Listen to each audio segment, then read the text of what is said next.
Okay, Mr. Marshall, you are a co-host. We are recording, I believe. Let me just double check that.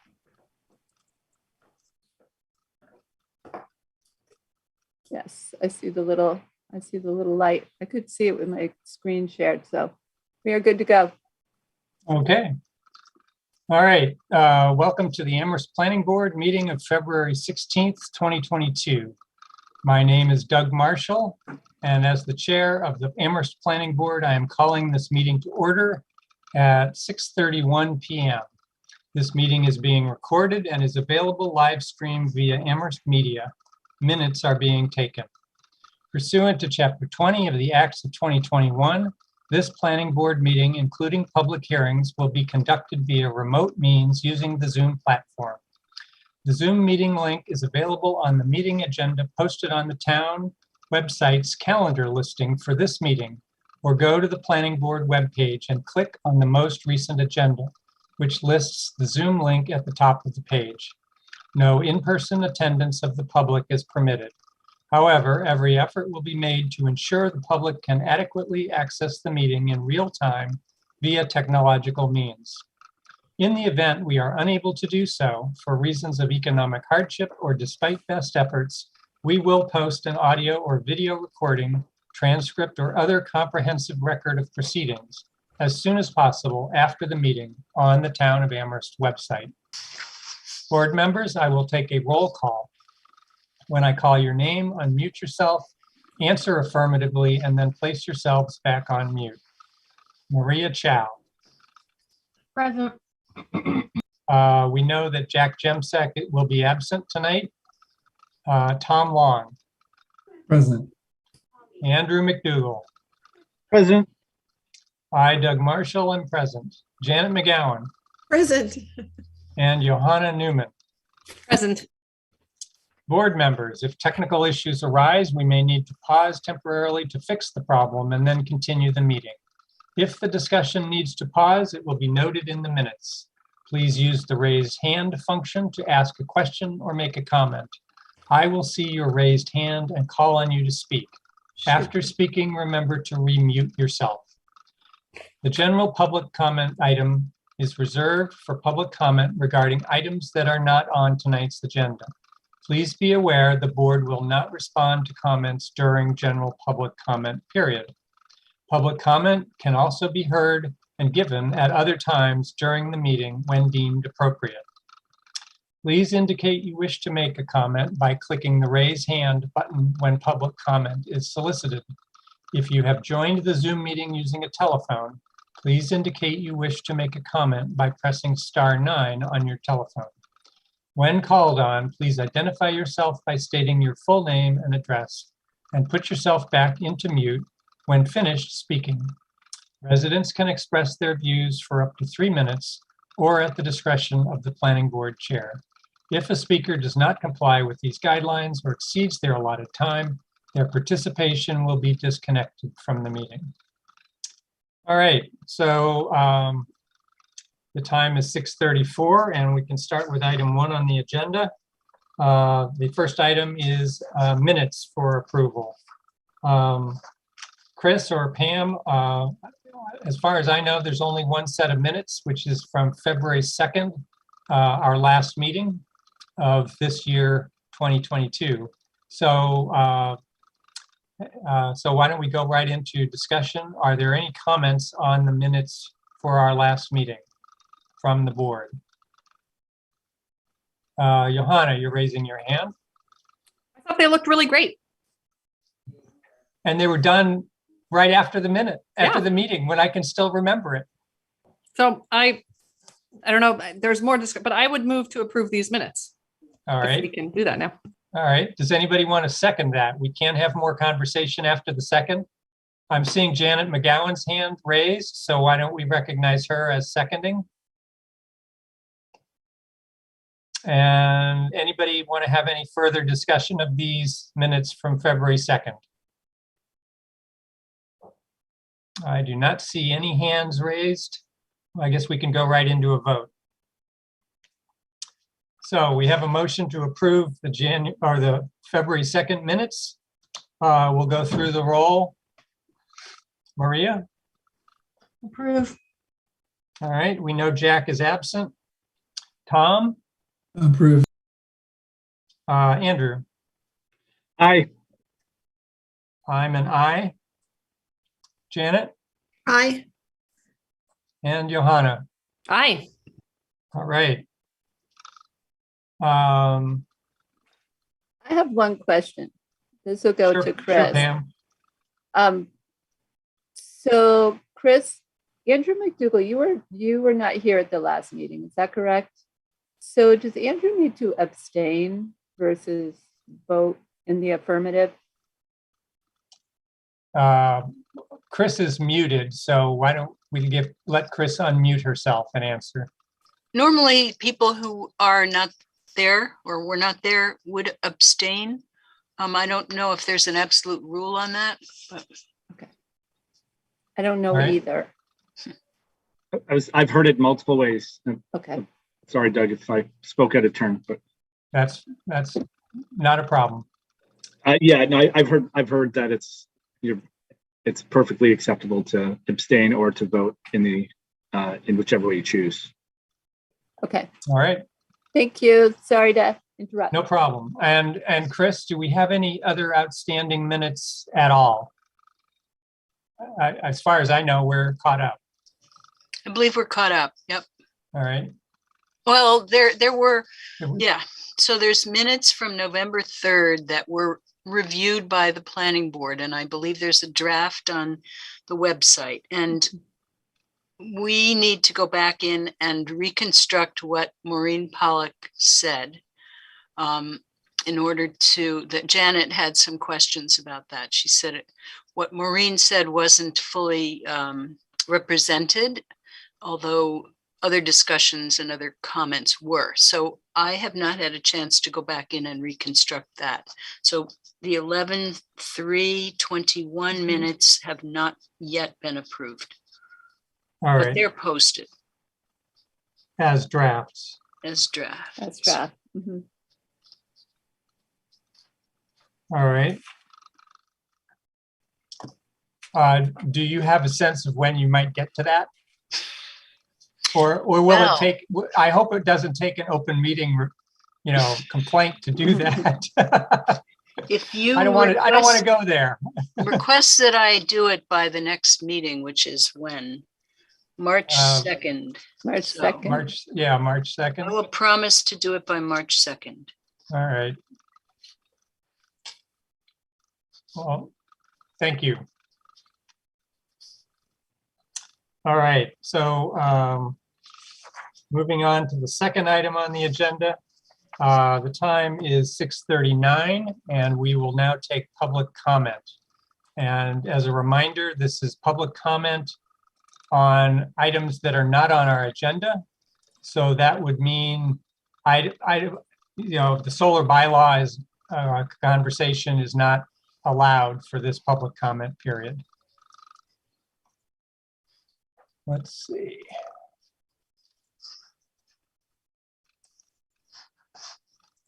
So I'm seeing one, Mr. Marshall. There it is. I was having trouble seeing yes, okay. So I see Jack Hirsch's hand. Pam, why don't you bring Jack in and he can give us his name and address. Are you And, feeling like 3 minutes? Yeah, why don't we give him 3 minutes? All right, Jack, you are in the participants. in the Thank you very panel. much. Very good. Now we can hear you. Okay, I'm Jack Hirsch. I live on Flat Hills Road in Amherst. And I had a general question, I guess, or maybe it was a reminder. But I was reading about the proposed subdivisions, and I see in state law that allows developers to submit somewhat fictional proposed subdivision plan and free zoning for 7 months.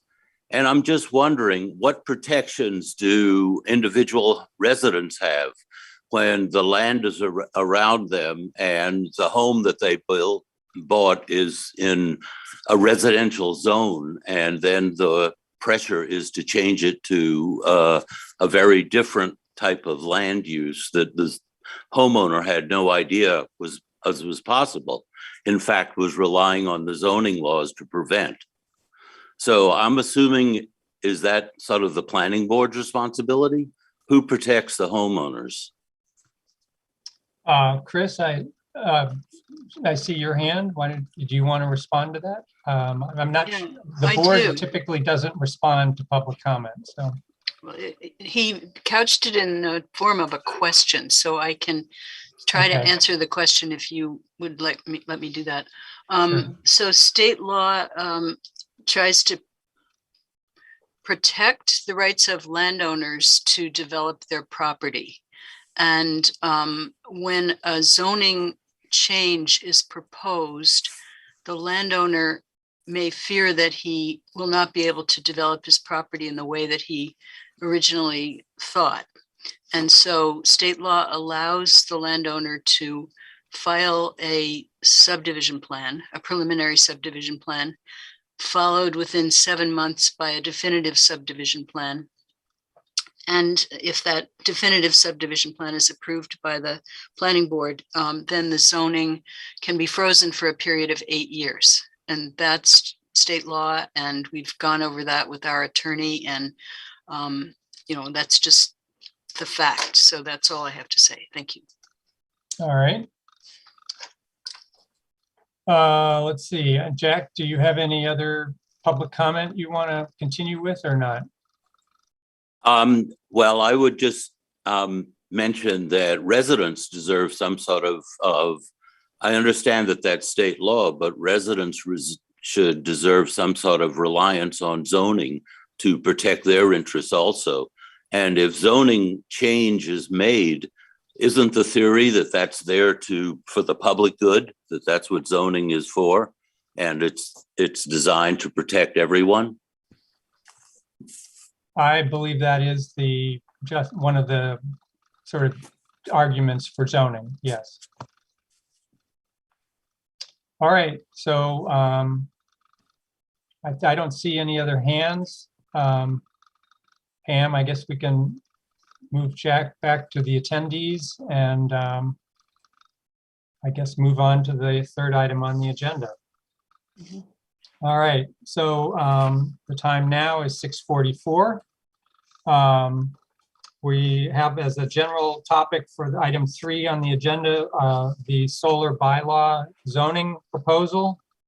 And then we may get, if we have time, we may get to some other conversation about zoning priorities for this coming calendar year.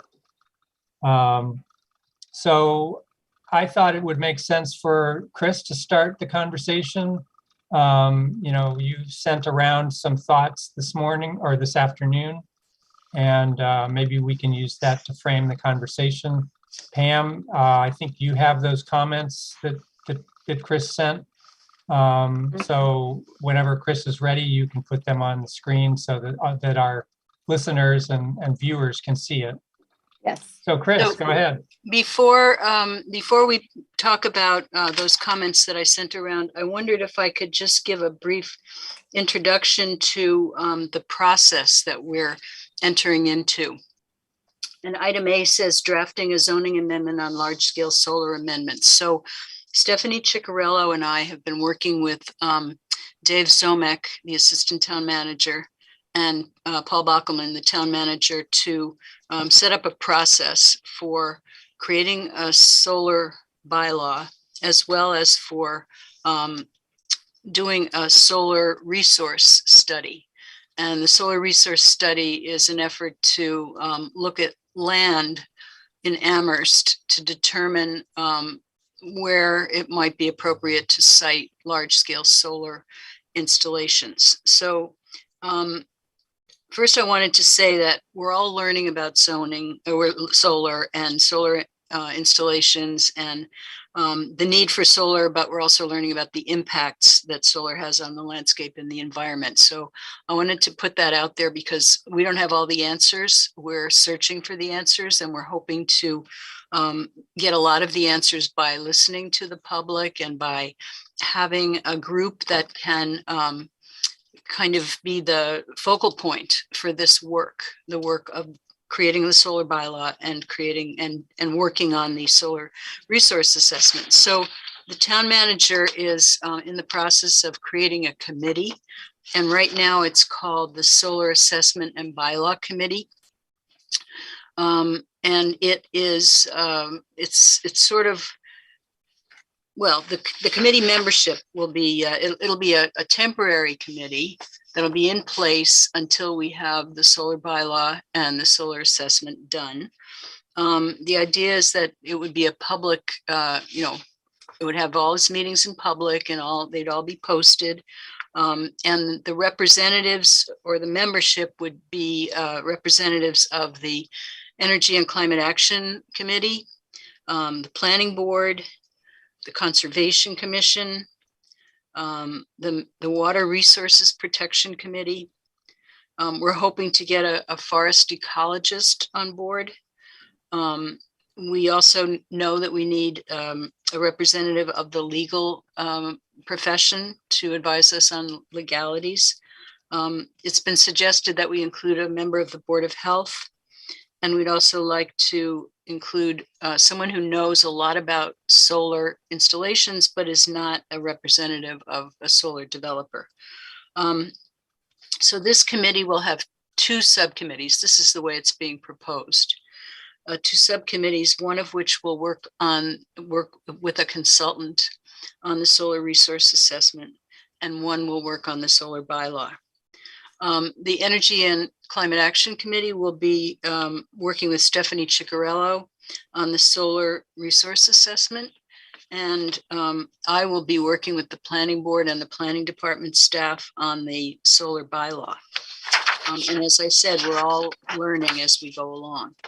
We're hoping at the end that the deliverables will include a map showing sites in town that are considered to be suitable for solar development, for large scale solar development. And we're imagining that this map will be an overlay on the town zoning map. And then we're also proposing that there be a new section of the zoning bylaw that will regulate solar installations. So we have money to hire a consultant. The Energy and Climate Action Committee has money, and so we're going to be hopefully hiring a consultant fairly soon. And that's kind of the outline or the framework of how we're hoping to move forward with this. The town manager has not, he's read this proposal. I think he's generally on board with it, and it's just a question of him actually, you know, finalizing this. I think he has to get town council approval for this new committee, and then he will be appointing members to it. But that's kind of the way we're envisioning working on this. So the planning board will have a central role in creating the zoning bylaw. And we will be learning about the solar siting or resource assessment as we go along, and aspects of that work will influence our work on the solar bylaw. So I just wanted to say that up front so that you have some sense of how all the pieces fit together. Oh, Chris, thanks for that update. That's very helpful to hear how things are coming together. One question: the work of this one or two working groups, will their recommendations come to us for recommendation to town council, or will their recommendations go straight to town council for council to, you know, recommend for a public hearing by the planning board? Or where do we fit into the process in terms of after this working group? Well, I think we learned things from last year, from you know, probably some I won't say missteps, but just, you know, we learned things about the process that we don't want to repeat this time. So we're proposing to keep the planning board, you know, really informed about what's going on, and with planning board member or members on this committee, that the planning board members will be able to report to the planning board, as well as I will be able to report to the planning board. So we're not, planning to spring anything on you or bring it to town council before it's ready. So the planning board will be part of the development of the zoning bylaw. And since planning board members will be on the committee itself, the larger committee, you will be kept informed about the work of the consultant on the solar assessment. So we're hoping that by the time this is brought to town council, that the planning board will have had full opportunity to discuss it and change it or whatever, and that the public will also have heard about it. And then once we bring it to town council, which we don't think will happen for several months, and it gets referred back to the planning board, that you'll have a really good sense of what it's all about. Okay. I guess more to come, and we'll see how it falls out or how it plays out. Janet, I see your hand. Chris, thank you for that update. That was super clear, and it sounds like a great process. I have a question about the solar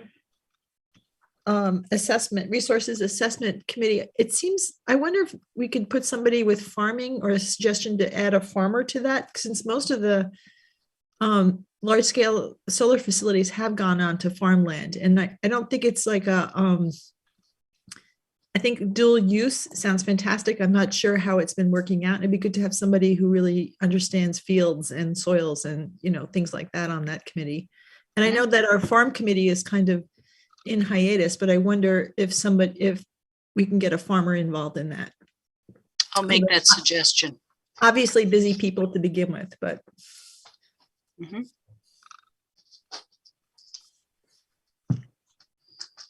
I guess I can't resist saying, most of you probably don't know that I am a farmer, in that I happen to have inherited my mother's farm in the Midwest. So I have a small window on farming, but I don't know much about the local environment. So anyway, so Chris, why don't you go ahead and help us get into this conversation about the issues that we might be able to deal with and think about with the solar bylaw now. Mhm. Actually, one other thing occurs to me. Do you have an update on the solar moratorium and where that's at? I know they Yes. had the first reading from council, but have they had the second one? We're expecting that the second reading is scheduled for the 28th of February. And we're hoping that they actually take a vote that night. So that's the schedule on that one. Okay. Yep.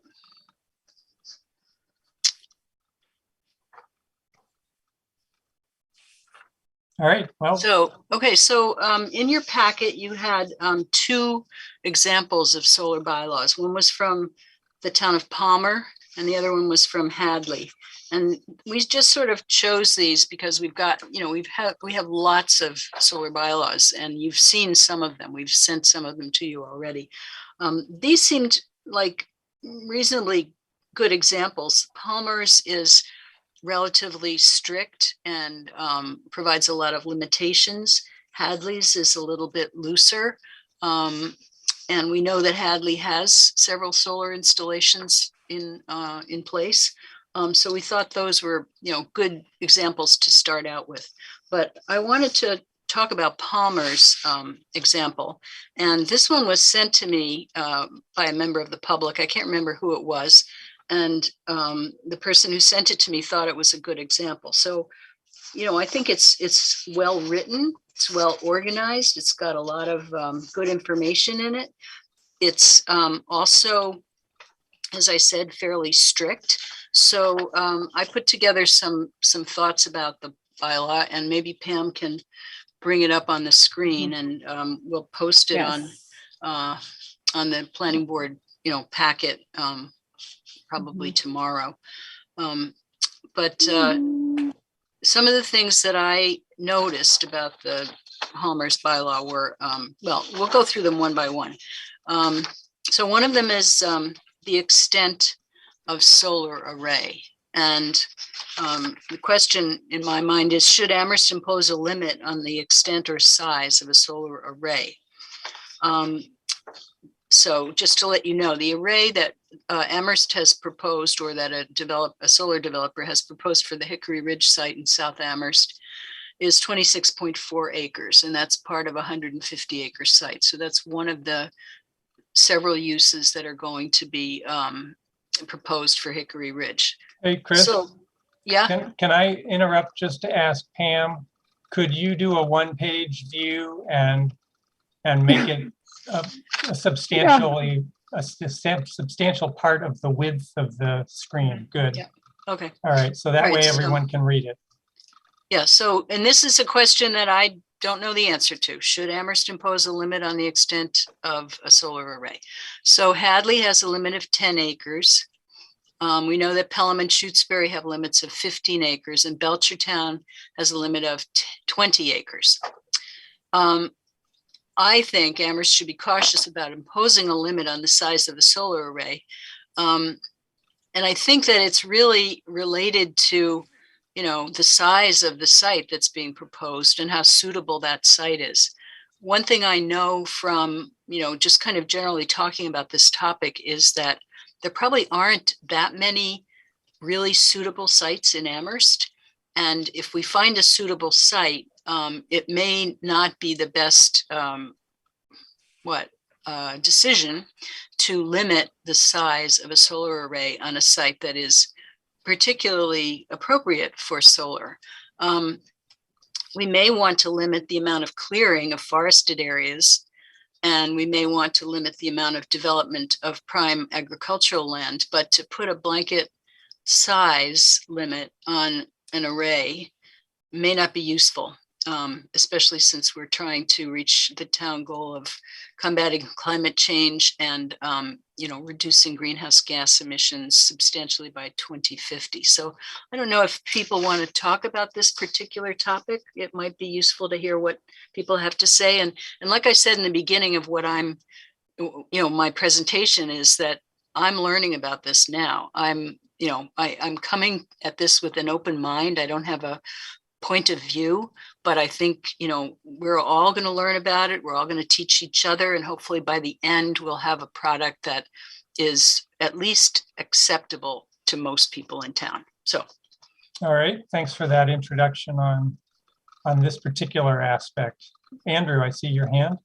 Yeah, thanks, Doug. I think I agree with you, Chris. One thing that popped in my mind is, could the developer just subdivide their parcel to sort of work around any type of cap anyway? If, assuming that site is equal to parcel in the language here.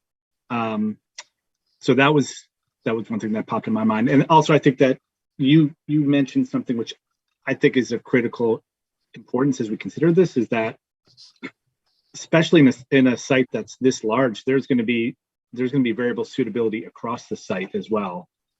So I think the notion of having kind of a one size fits all or a cap may not be adequately responsible or representative of the conditions in that particular site. I think it'd be interesting to take a look at this once the suitability work comes back. And I'm curious whether that suitability work would actually be of a fine enough grain where we'd be able to allocate portions of parcels as suitable or not, or whether the intent is going to just be like a Boolean kind of yes, no, you're good or you're bad. So those would be my thoughts on this first one. All right, thanks, Andrew. Yeah, I was also struck when I saw the map of the Hickory Ridge solar array in our packet and just how sort of much interruption there was in how irregularly shaped they were because of the site constraints. Mm-hmm. Anybody else have comments on this? Janet? So I thought this was something that we could get guidance from the Solar Resource Assessment Bylaw Committee, because there's a lot of different paths to choose. And I had the same thought as Andrew that, someone could break up their parcel and, put in, 7 5-acre things instead of just having a large facility. And I would sort of defer this question, because there's going to be different impacts and consequences and benefits. I also wondered, why did the towns pick the acreage that they did? And I just wonder if that could be some phone calls to Palmer and Belchertown Planning Department and just say, is there a factual basis or is some evidence behind the site size over another? To me, it was just, I don't want to be picking numbers out of the air, but they obviously did pick numbers. And I wondered, how did they get, what was the information that led them to that number? Janet, is that something you would be interested to make those calls? I could do that. I'm always happy to chat on the phone. Yeah, we've also had the one individual who's come to a couple of our hearings, who I think is from Shutesbury and has indicated that he was part of putting together the Shutesbury bylaw. I don't remember his name, but I think it was Michael D. Chiara. Yeah, that's kind of what was in my head too. Yeah, I wouldn't mind doing that. All right. I just thought, how did you get there? Yeah, well, I think it's worth asking. All right, thanks. Tom. Hey, thanks, Doug. I just wanted to comment that I felt like I read here or somewhere, and I've just read a lot of things in the last 48 hours, but they talked about the size limitation being a derivative of the actual size of the property rather than a finite size in and of itself. So instead of capping it at 10 acres, if we have a property that's much larger, that could have a larger array or multiple smaller arrays on a larger property or something like that. So I'd be more in favor of looking at something that's scalable, sort of a max proportion or something to that effect, rather than a finite size. And it goes along with, area, the cleared area, and it goes along with open space that's there, which is a percentage or 1.5 times the solar array. So I think there are ways to think about it as a proportion that's scalable. Okay, great. I guess I'll mention a couple of things that were on my mind. One is I was thinking about whether, for a given size of solar array, is it better to have one large contiguous place where all of it happens, or lots of little places? Like with the Swiss cheese, do you want one big bubble or do you want lots of little ones? And I found a guy at the Harvard Forest in Petersham that I asked that question of. And he said, first, there's been a fair amount of scientific study of that question, just in terms of, forest fragmentation and habitat fragmentation. And that the scientific, there wasn't a consensus yet on which way was preferable. But he also said that if he had to guess, because every one of these things has to have a road to it and has to have, some measure of, setbacks and fencing, that his guess is that it's probably better to have fewer larger arrays than to have lots and lots of little ones, just in terms of a forest. And obviously that's a comparison. If you end up with the same, if you're comparing a certain number of acres in one place to the same number of acres in another place. Whereas if you say, well, we're not going to limit the size and we're going to allow big things, the practical result might be you have a lot more big things and a lot more acreage of solar arrays in your town. So that's just one piece of, I think that's a part of this conversation. Johanna. Thanks, Doug. Yeah, I guess I'm inclined to, like Chris, I appreciate your thinking about this. And I think I also kind of echo the caution sentiment, because I think you could have, the unintended consequence of essentially less solar, but just as much disruption of open space, if not potentially more through the fragmentation of it. So And, we need a lot of solar. So, yeah, I think this is I'm appreciating the conversation, and I appreciate, what folks have said. And I think we want to be, if we pick a size limit, we'd want to have a really clear reason why that's chosen and have it be grounded in our solar study rather than just a kind of a number picked out of the hat. Okay. One other thing that occurred to me, and I think it was brought up, I don't remember who brought it up. If you're a landowner and you have some woods in a residential that are zoned residential, you could clear cut it and put in a subdivision. Now, and I don't know whether you'd make more money than if you put in a solar array on a substantial portion of your land. So, by limiting solar, I wonder sometimes whether we are inadvertently making development of the land the more attractive option for, people that own land in residential areas. So, does anybody have any other thoughts for this particular topic? All right, Chris, did that give you some initial, or gave you what you got? It gave you what you got. That's good. Yep. I wanted to start the conversation, so this is really good. Okay. Okay, now we'll go to the second one, which is the extent of forest land clearing. So if Pam can scroll down a bit. Yep. So I've been talking to Stephanie Ciccarello, the sustainability coordinator, about this, and Amherst will need to make a decision about whether it wants to have a limitation on the extent of forest clearing. And Belchertown actually does have a limitation. They say no more than 10 acres of land, of forested land, can be cleared. And so my conversation with Stephanie had to do with, some forested land is very valuable for its habitat or other environmental values, and some forested land is less valuable, either because it's, sort of a scrubby meadow that's grown up into a forest recently, or, it doesn't have very good soil, or isn't part of, doesn't have a lot of water, stormwater recharge, or whatever the reason is. There are differences in the value of forests, whatever your criteria are. So the solar, the consultant that's helping us with the solar site assessment, and we're hoping to have a forest ecologist as part of the committee.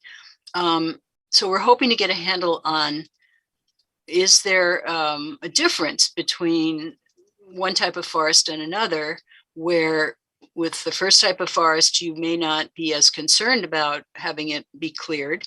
And the second type of forest, you would be very concerned about having it cleared. So we're hoping that we can get an answer to that question. But in the end, Amherst is going to have to make a decision. Do we want to put a limit on the amount of forest that's cleared? And do we want that limit to be tied to, the value, quote value? I don't know enough about this to determine what the value is, but, related to the value, do we want to have a limit on clearing? So if people want to talk about that, I'd be interested in hearing about that. Well, let's see, Tom, I see your hand. Thanks, Doug, and thanks, Chris. I guess my question about this has a little bit to do with whether this belongs in a solar bylaw or whether this belongs in a general bylaw, in the sense that, why are we talking about this for this sake, but not in case someone wants to put like a go-kart track, or if they want to put a pig farm in their backyard, or they just want a rolling landscape and they want to clear, why is this something that we're limiting only to solar and not something we're thinking about as something we are concerned about protecting our forests, or we're concerned about protecting habitats? It should be a kind of universal bylaw, I believe. And I think that goes for some of the other comments I might have about things going forward that seem like we're nitpicking solar, but we're not thinking about these as broader issues that are affected by a lot of other kinds of changes to our land.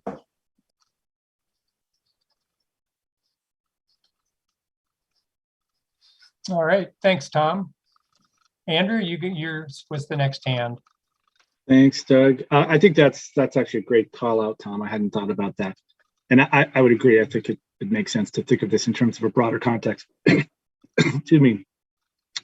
I just like a couple of musings. Like, I would definitely want to force ecologists if we're going to try to make an assessment as to value, because I think that you could probably have, 10 different opinions on what constitutes valuable habitat and what doesn't.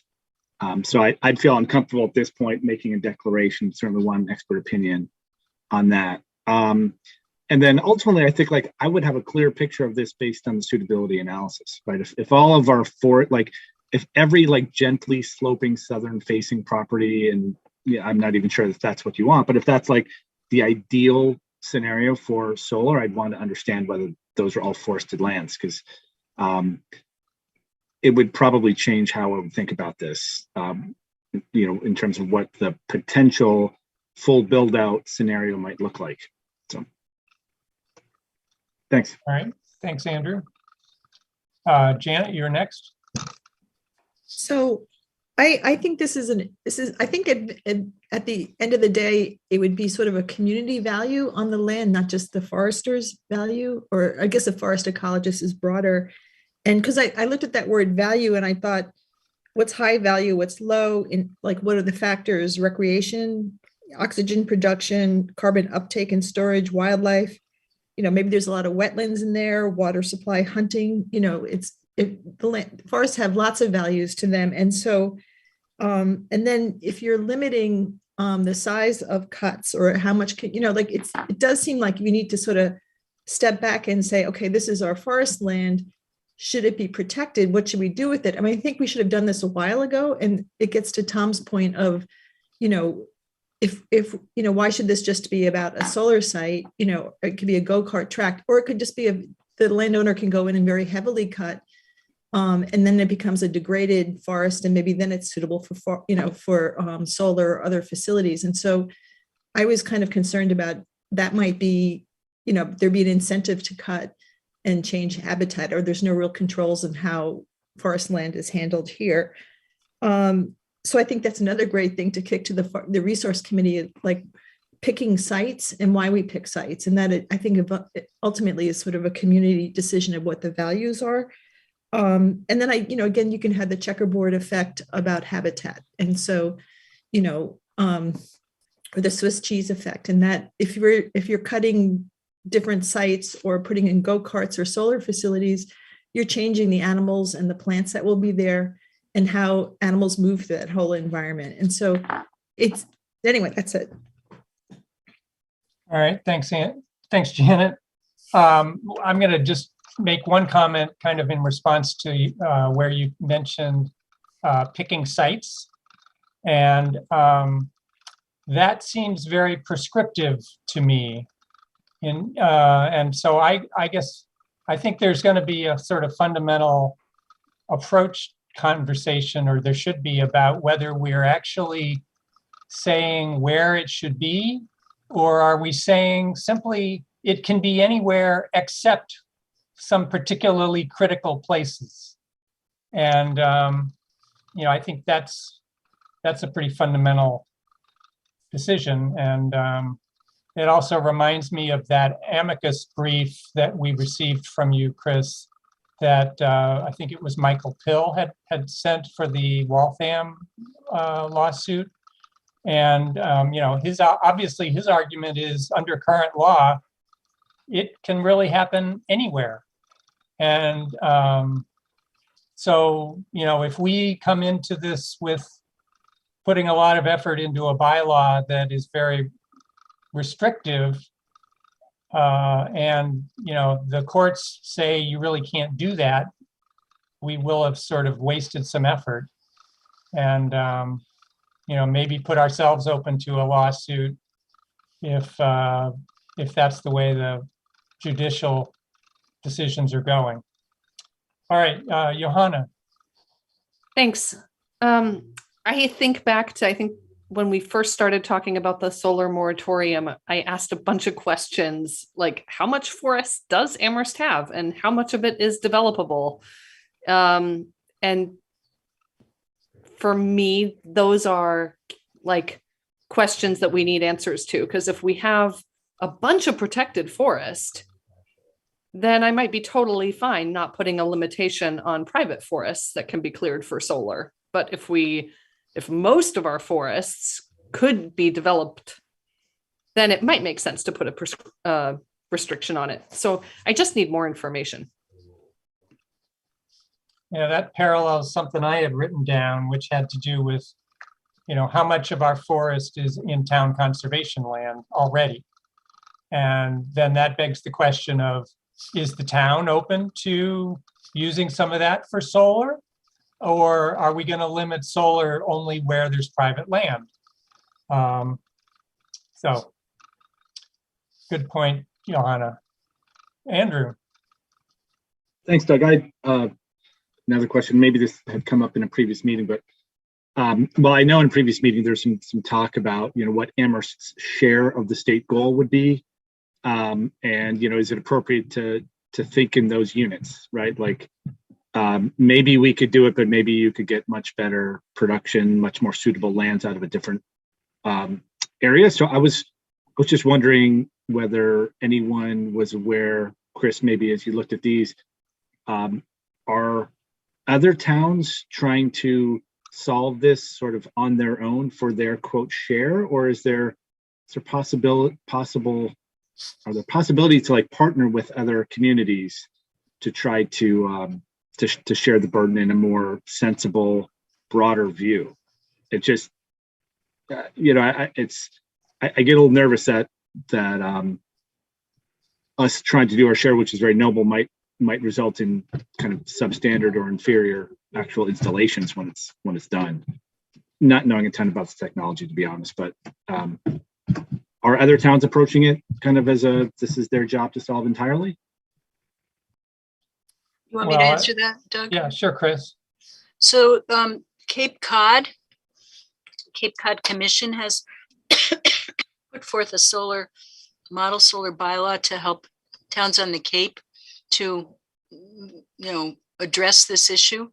I don't think they've necessarily gotten together, but they have this model solar bylaw that's been prepared for the Cape that the towns can use. And, we have our Pioneer Valley Planning Commission guidelines as far as, developing a solar bylaw. I'm sorry, there's somebody vacuuming upstairs, but anyway. We can't hear the vacuum, Chris. Oh, good. Okay. So the answer is not really. They haven't really been getting together to deal with this in concert, which doesn't mean that we can't do that. Some of our neighboring towns already have solar bylaws, Shutesbury, Pelham, and Hadley, and Belchertown. But, we could reach out to them and say, do you want to try to do this together?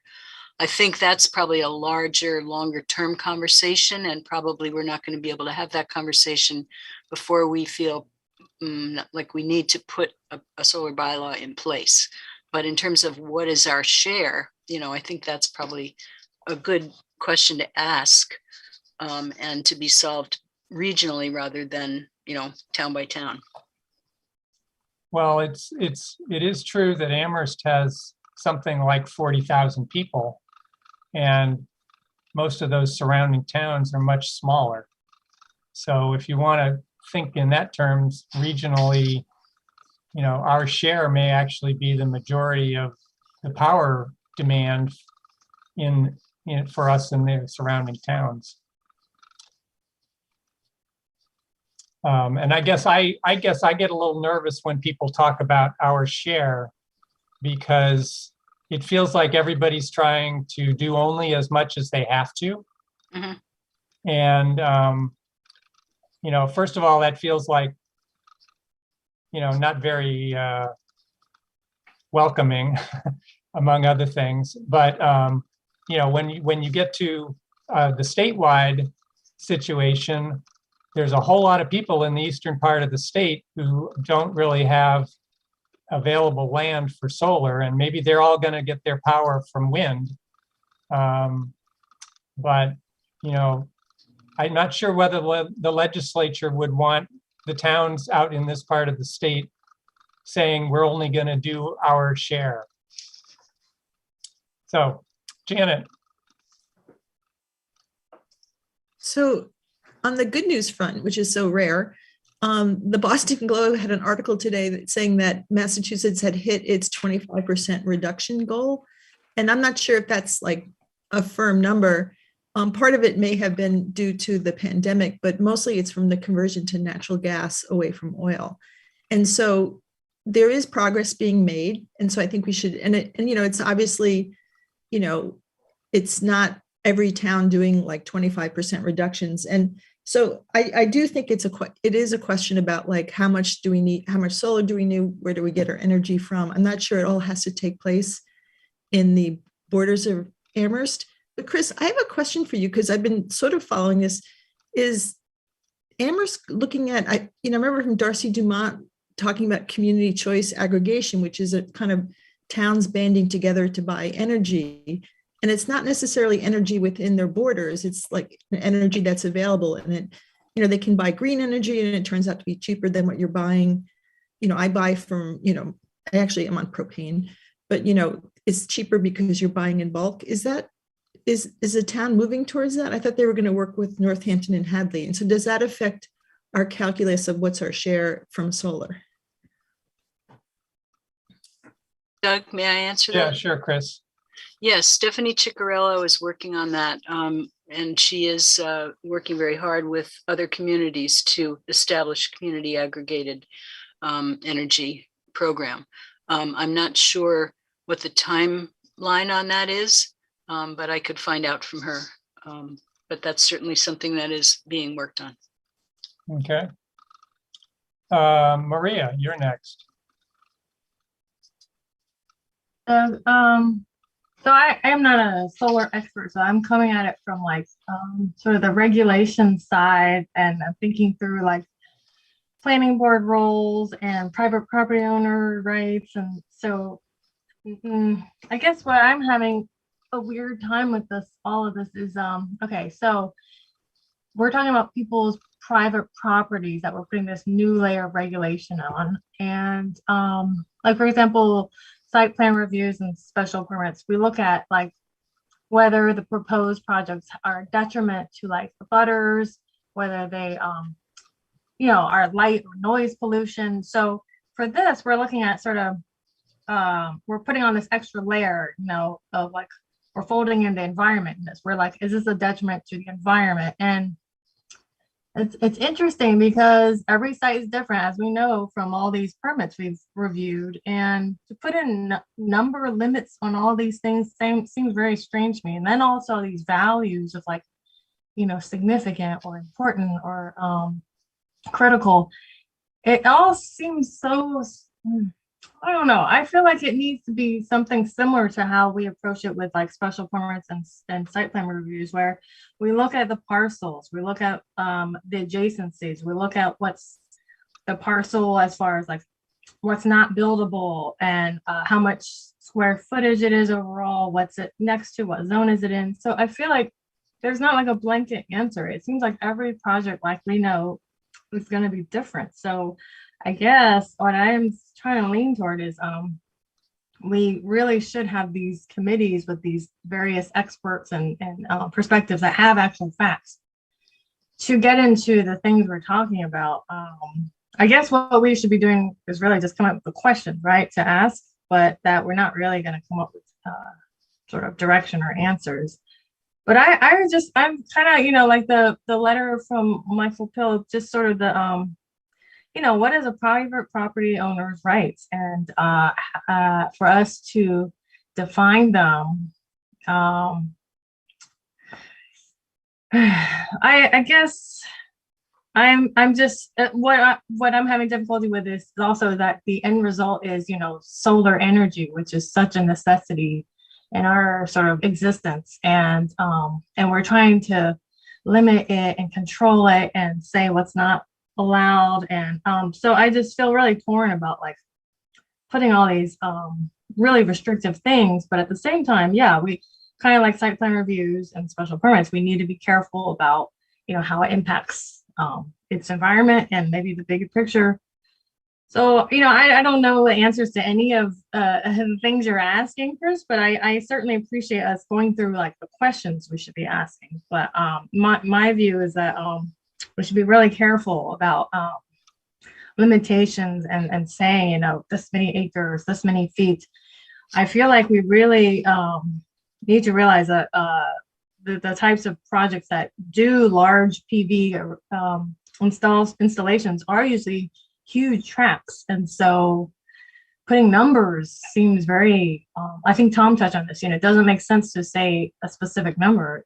It should be more about like the FAR kind of thing, you know, where you take a proportion of each parcel and you do percentages. But I guess I'm kind of, this is not my realm. I don't know how to really insert information other than just feelings and thoughts at this point. But I do look forward to getting more sort of expert information and data and to help us move ahead. But yeah, I'm kind of in the sort of side of like, don't put so many numbers and restrictions so that it becomes such an unwieldy process that Amherst is like to PV developers like, oh, stay out of Amherst. You know, I definitely don't want that to happen. So I guess that's my contribution. Okay, thanks, Maria. Chris, you have a comment? Yeah, I just wanted to say, I should have said this earlier, that one of the things that we're hoping that the consultant will help us do is to establish community values. Like, what do we value? Do we value forests? Do we value wetlands? Do we value having alternative energy sources? Do we, you know, what are the community's values that we should reflect in our bylaw? And coming to some sort of agreement about that, because I think right now there really isn't much agreement about it, and having that discussion out in the open. And we're going to hear from a lot of different people with a lot of different points of view. And we're hoping that that is, you know, that helps us to make our choices and make our decisions about these things. So that would be a series of public meetings or a townwide survey, or Could you be know, both. any of those, huh?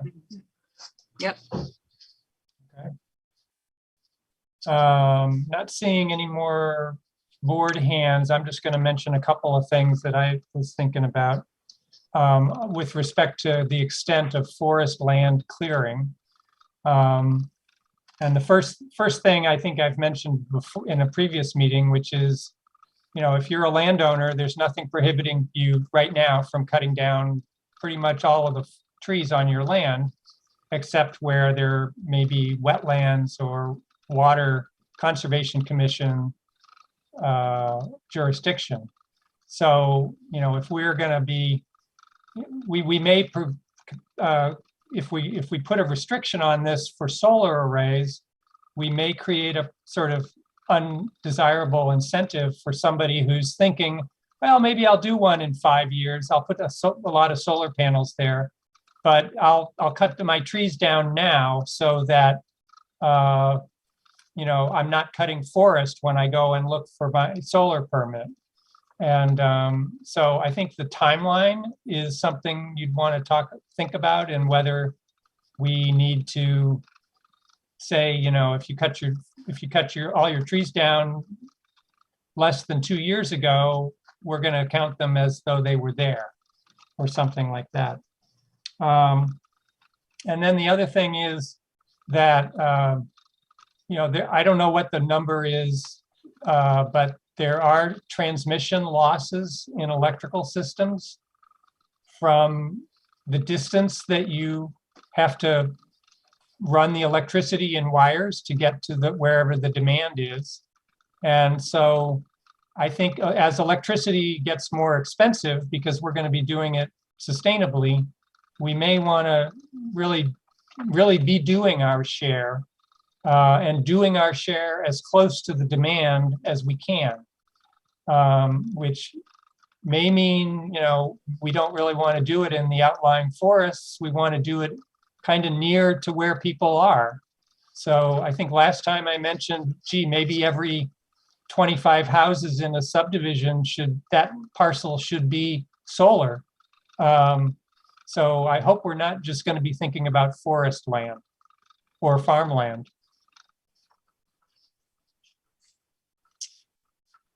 Okay, Johanna.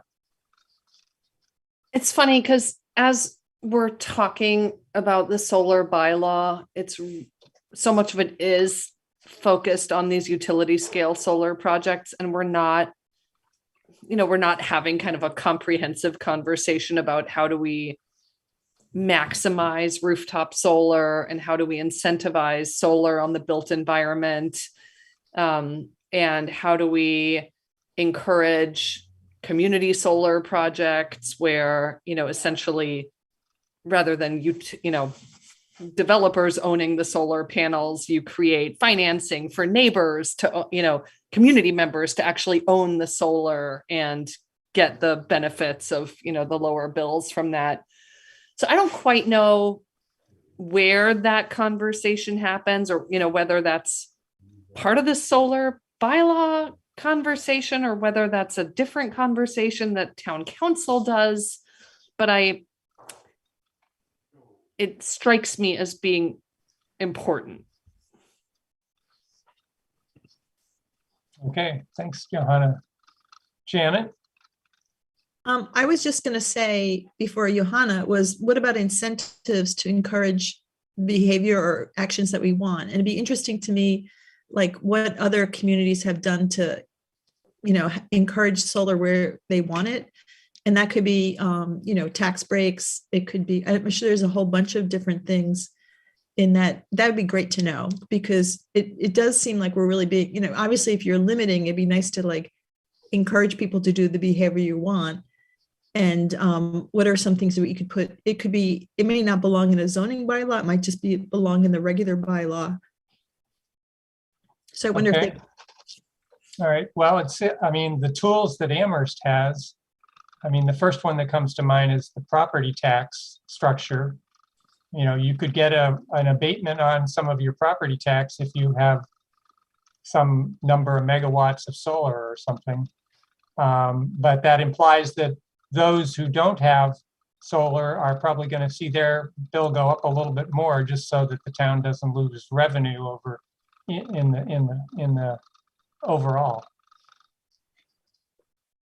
All right, Chris, is that probably a good, I'm sorry, Tom, go ahead. I thought maybe we were done with forest land clearing, but go ahead. I just wanted to follow up on the incentive question. I understand why we would want to incentivize this, but I also think we have to think about who has access to doing this kind of these kinds of updates, and whether we're incentivizing the same people who already are being incentivized and not thinking about people who don't have access to such things. So I think we should be cautious across the board about things like that, especially when it comes to these kinds of investments.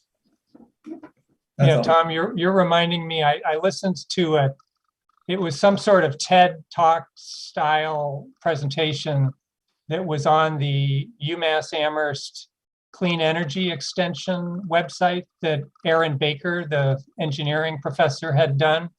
And she was talking about the fact that any solar incentive is probably going to be utilized first by somebody who owns their house. Yep. And secondly, somebody who's got the cash to outlay in order to participate, to get it built and then participate in the rebates that you get on your electric bill. Yeah. And that's not very equitable for the people who don't have enough capital to own their house or, put out a big chunk of change to put solar on their roof. Absolutely. And then wealth begets wealth, because that just continues to save them money over a long period of time. Right. So it's problematic in a lot of different ways when we think about those incentives, for sure. So anyway, it's just something we should be cognizant of as we have these conversations. Right. Well, we are talking about how we're going to get our energy, not from the, fossil fuel burning plant in Holyoke, in the low income neighborhood with lots of particulates in the air. Instead, we're going to need to do it here in town. Yeah. All right, so Chris, maybe we should go on to the third topic. You want to Yeah. introduce that?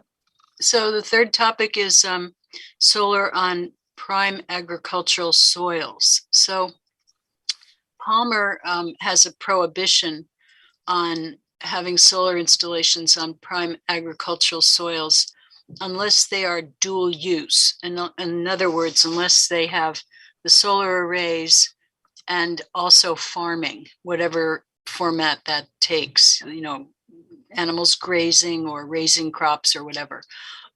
So the question is Amherst interested in this kind of restriction or this kind of limitation? And in general, I guess, how does Amherst feel about putting solar on prime agricultural soils? So I just wanted to say something that I think I understand. Maybe I don't, because I'm just learning. But I think I understand that most of these arrays don't really, they don't chew up the land. They are an array on a post, and you shove the post in the ground and you connect the post to other posts. And then you connected them to some, to a network.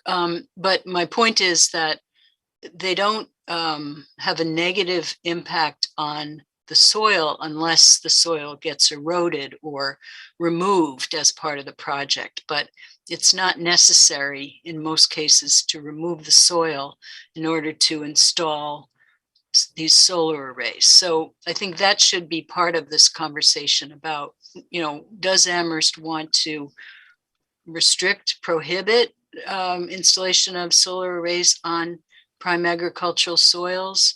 If so, would Amherst be willing to, engage in having a dual use? Is that a better thing to do? So let's have a conversation about that. All right. Well, nobody else is jumping in. I guess the first thing I would want to know, and I hope our solar study will somehow tell us this or pass along, how much prime agricultural land do we really have? Because we're certainly not Hadley. So, Tom?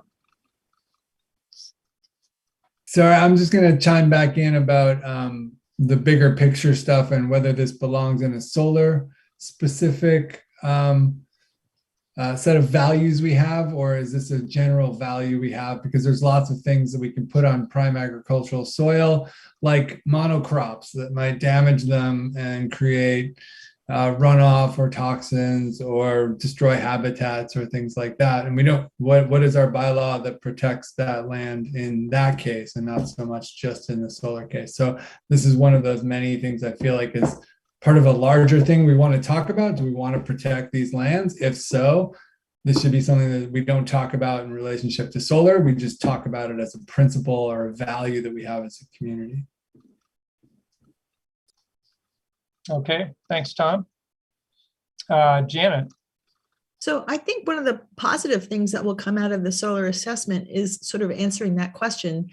It doesn't make sense to say you can't put solar on prime agricultural soils or soils of statewide concern or importance, and then put a housing development on it, And I think this sort of goes back to the master plan, where we are supposed to be inventorying our resources, our natural resources, which would include our farmland, and deciding what goes where. And when you set up a zoning district and you say residences, that means you're not putting in, factories. And if you set up a zoning district and you say farmland, that means you're not putting in factories on that farmland. And so I think the consequence or the result of this is always going to be going back to that question, Tom, about like, where should things go? And, if you protect the forest from solar, but it winds up being a subdivision or a go-kart or a pickleball court, a set of pickleball courts, what have you really achieved? And so I think we might wind up with a different zoning plan or changes in districts or overlays that we didn't expect. I think these are good questions to ask. We have to ask them and we have to find the information. Okay, Tom. Thanks. Yeah, and thanks, Janet, for following up. I mean, I just want to be clear that I'm not against these as ideas. I'm like, I like the idea of conserving forests and prime agricultural land. I just want to be clear that I don't think it necessarily needs to be nested specifically for solar. And so I think we want to think about these things. And, maybe if we do talk later about our zoning priorities, maybe these become zoning priorities to talk about the bigger picture rather than the sort of micro bullet points within our solar bylaw. Thanks. Good. Okay, any other hands for this one?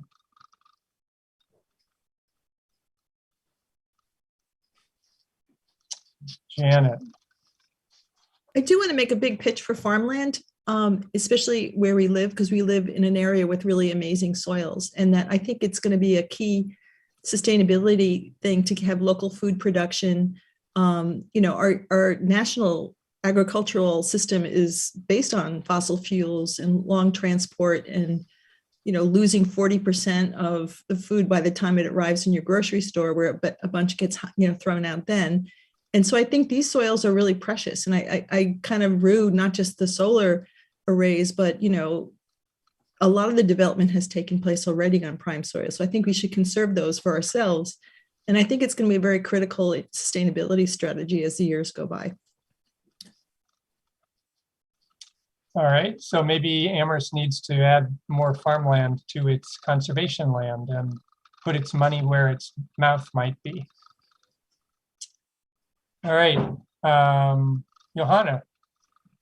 I'm sorry, I don't mean to prolong this, but I keep thinking about the town-owned conservation land that is Wentworth Farm, which is kind of behind our, it's kind of the conservation area that I'm most familiar with. And just this morning, as my husband and I were talking about solar, he was like, what do you think about putting solar there? And, it's funny because technically that is still farmable land. Like a farmer could lease that land from the town, but they haven't gotten any bids for years and years and years. I think maybe because of a combination of the restrictions that are on the land and, the fields are relatively small and kind of cumbersome to manage. So I don't know. It's funny because I feel like there might be prime agricultural soils now that are not currently being farmed because it's restrictive for some other reason. And solar might be the best use for the next 20 to 25 years. So I don't know. I would kind of take our cues from the solar study. And if we want to pursue the protection of prime agricultural soils, it seems like something that would be in the general bylaw rather than the solar bylaw. Those are my 2 cents. Okay. I'll take down your hand. Chris, is that a reasonable start on the third topic? Yep. Yep. All right, accessory uses. Yeah, so the next one relates to accessory uses. Do we want to control accessory uses? For instance, Hampshire College has 8 acres of a 20-acre parcel down on Bay Road that provides the college campus with energy. And they don't sell the energy to anybody else. They just use it for the college. And is there any reason why we would want to limit the size of an accessory use if it provides power to a particular landowner? And, that could be a farm. Sometimes farms have solar arrays that provide power to their operations. So this is, something that came up in my reading about solar. And I believe that, I don't have an exact quotation, but I believe that Palmer does talk about accessory uses in its solar bylaw, but I don't as I said, I can't remember exactly the context. So is there any interest in limiting the size of accessory uses? Well, it seems to me that if we're going to put a bunch of restrictions on how someone can configure a solar array on their land, shouldn't it apply equally to everyone? Well, that's my question. We're That's my all question. part of the electric grid. So whether Hampshire captures those electrons before they leave their property, or whether those electrons go out and come back to my house, I don't know.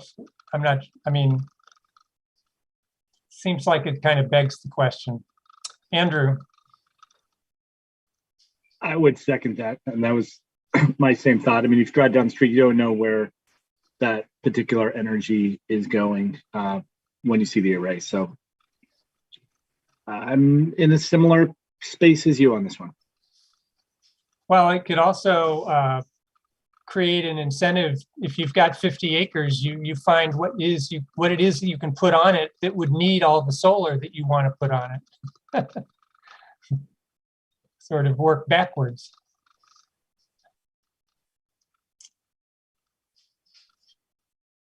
Johanna. Thanks.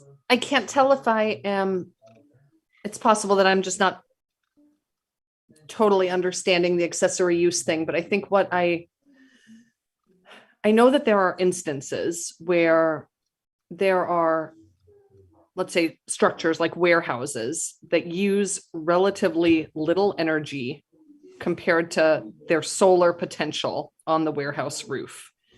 And local rules literally don't allow them to maximize the rooftop solar potential because the energy usage of the building underneath it, like they're only allowed to build as much solar as they can use on site. And I think that's perverse. Like we should be maximizing that entire rooftop. And so it's possible that that wouldn't be considered a accessory use, and that we would come at that more through a community solar project where other people in town could then use the energy from those solar panels. But I would just want to make sure we don't put anything in place that restricts us from, like, if somebody wants to put solar somewhere, but for some reason they wouldn't be able to because we have limited it. Okay. Chris, if we're going to be doing an overlay, wouldn't this be an overlay over every, all of the different district types that we have, including educational? We haven't really talked about the details of how the different restrictions might apply, but we could have, we could treat it differently in the educational zone from the residential zone or from the commercial zone. And would that be, that might be a way to be more responsive or more appropriate for the different types of uses that would be on the land that would be potentially accessorized with solar panels. So Hampshire College's solar array is not in their educational zone. It's on, I think it's on RO, which is why the planning board got involved. If it were in the educational zone, the planning board would not have gotten involved in permitting it. So that's another question. Do we want to have any control over the institutional lands that are in the educational district, which there's quite a lot of land that Amherst College, Hampshire College, and UMass own. Of course, UMass doesn't come under our zoning regulations, but the colleges have a lot of land in the educational district. And do we want them to be part of this solar study? And then do we want to be able to regulate what they do with their land as far as solar goes? And that's not a question here on this list, but it's a question for the planning board and everybody to think about. Maria. My sense is no, we don't we don't have any purview over ED with their buildings and their structures or parking or anything. So why would solar suddenly be included in that? Is there precedence for that happening where solar suddenly is treated differently, and what a zone that normally wouldn't have it, be regulated by a town suddenly is regulated? Chris? So there's nothing that says we couldn't regulate things in the ED district. You would just need to change the zoning bylaw to include regulation of solar in the ED district. It's up to the town to do that. In the past, we've never regulated anything in the ED district except things within 50 feet of the edge of the district. But the town could choose to regulate these things if it wanted to.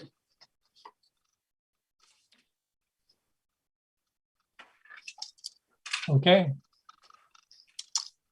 Well, I guess that's just a start of the conversation. Do we move on to the minimum size?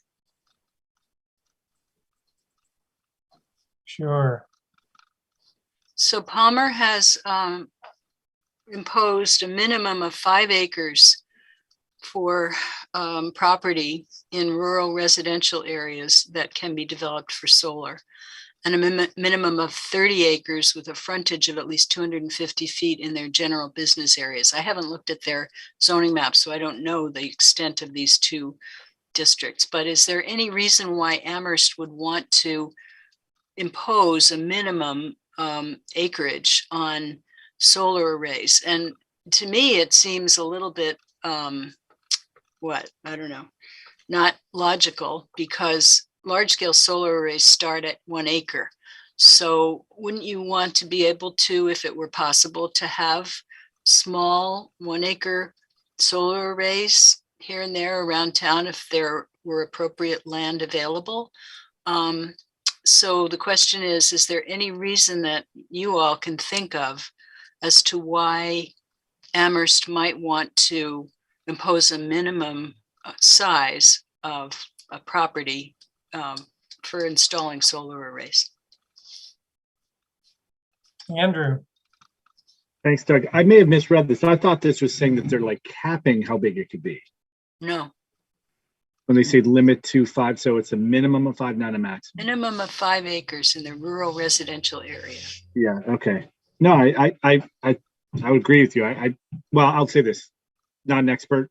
The 5 doesn't really mean anything to me, but it does seem like to the extent, and I know many have said on the phone already, if we can get the power from somewhere, then we should be open to it. And if it's 4.99, that shouldn't preclude someone from being able to pursue it, in my mind. Well, this might be another question that Janet can ask to Palmer. How did you come up with these numbers? Hey, Janet, you've got your hand up. I know you're taking a note there. I was like, thanks, Doug. I think I need a bigger piece of paper. I think I was a little confused by this. I think this means like minimum lot size. So you need a 5 acre parcel before you can put any large scale array, which is like a 1 acre thing. And I don't know what the zone is, the rural residential area. Like it might be a zone where you have to have a 3 acre lot to build a house, kind of like, is it RO or RLD? We have zoning like that in this town. And I think maybe what they're getting at is, if you lived in a residential neighborhood and the minimum lot size is, I don't know, like a 1/4 acre or 1/3 acre, somebody who has 2 acres of land in a residential zone can suddenly put in a 2 acre solar array, or, maybe 1.5 acres with some setbacks. And so I think that goes into the disturbing thing next door category. And of like, can you imagine what it'd be like to live next to a, 3 or 5 acre solar facility in your neighborhood that was zoned for basically housing, and it could be duplexes or multiplexes, but, down in, around town or in, and so I think we do zone all the time with minimum lot sizes lot size to create buffers for farmland, buffers for scenic areas, buffers for the rivers and things like that. And we're trying to create like zones of small residences or residences around a village center. And so think about, if we don't have a minimum lot size for different districts, what could that look like? And even in RG, people own 1 or 2 acres, or a developer could buy up a few lots and put in just a really large solar array. And that visual kind of cue or shock, I think, would be we should think about that impact on the town and how it looks. And that sounds all sort of very elitist, but it's kind of the essence of zoning districts anyway, is like the look, the feel of the neighborhood, or the protection of resources nearby. I live on the fringe of those kind of zoning things. All right, thanks, Janet. Tom? Thanks, Doug. Yeah, I think some of what Janet's saying, I would tend to agree with. I mean, I do see a need to think about the impact it has in certain zones. So I think, maybe this isn't like a universal A or B, as we see in the Palmer one, where we're seeing rural and then general business. There might be different values for different zones that we have. But I think a lot of what we also see is a minimum lot size being, or what might work as a minimum lot size in relationship to the proportion of the installation itself. So whether that's, if I have a 1 acre installation, I have to have a 3 acre property. If I have a 3 acre installation, I have to have a 9 acre property, or whatever that is. That, that's where I think the open space or some of these other setbacks or other things might help limit that size of the array, not some, or based on the property itself. So the property here, we have minimum size.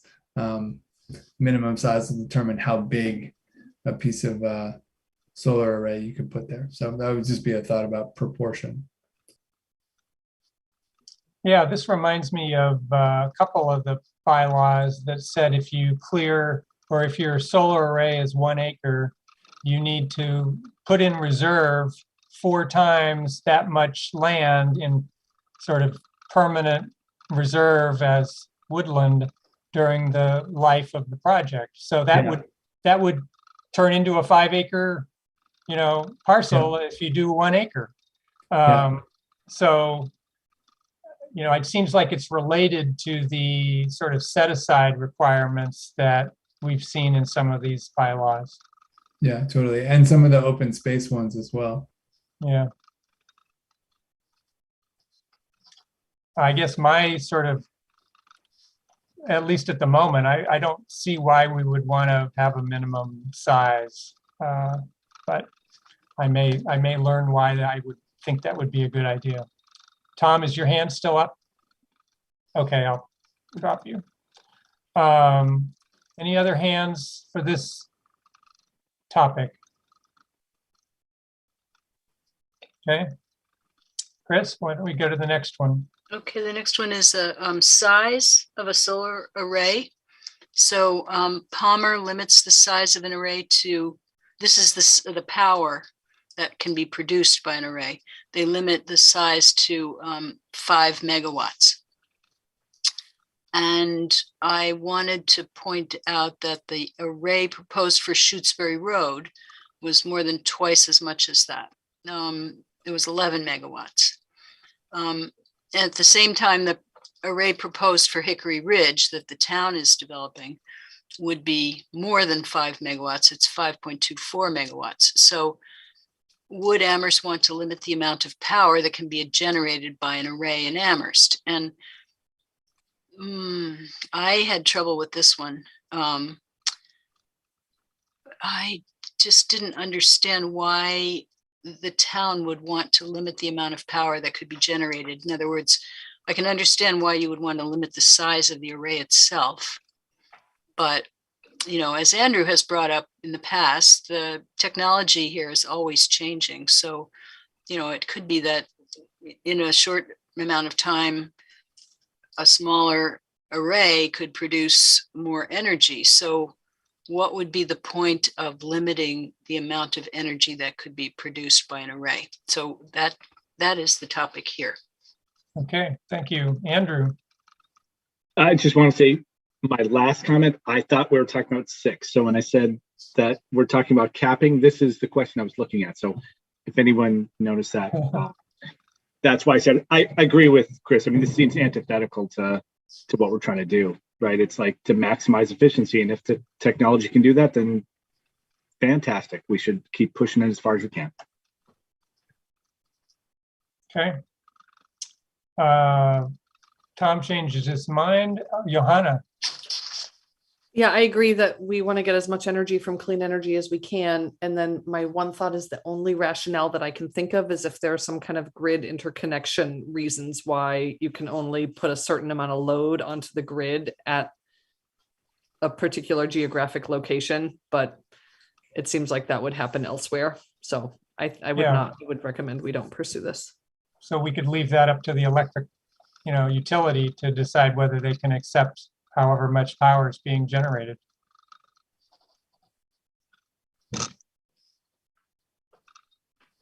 All right, no other comments on this one? Okay, so the next one is setbacks. So I noticed that Shutesbury and Pelham had pretty big setbacks, but Palmer, which is the bylaw that we're focusing on, has a front setback of 250 feet and side and rear setbacks of 100 feet. And I personally thought this seemed excessive. Amherst currently relies on the setbacks that we have for structures for solar arrays. So for instance, the solar array on Bay Road that is owned by Hampshire College, lives within the requirement of, I think it's 25-foot setback. So is there any reason why, well, I can see that Amherst may want to require more than the 25-foot setback or whatever is in the dimensional requirements of table 3 in our section 6. There may be a reason to go more than 25 feet or 15 feet or whatever the setback is there. But would we ever want to go to the extent that Palmer is and set setbacks of hundreds of feet?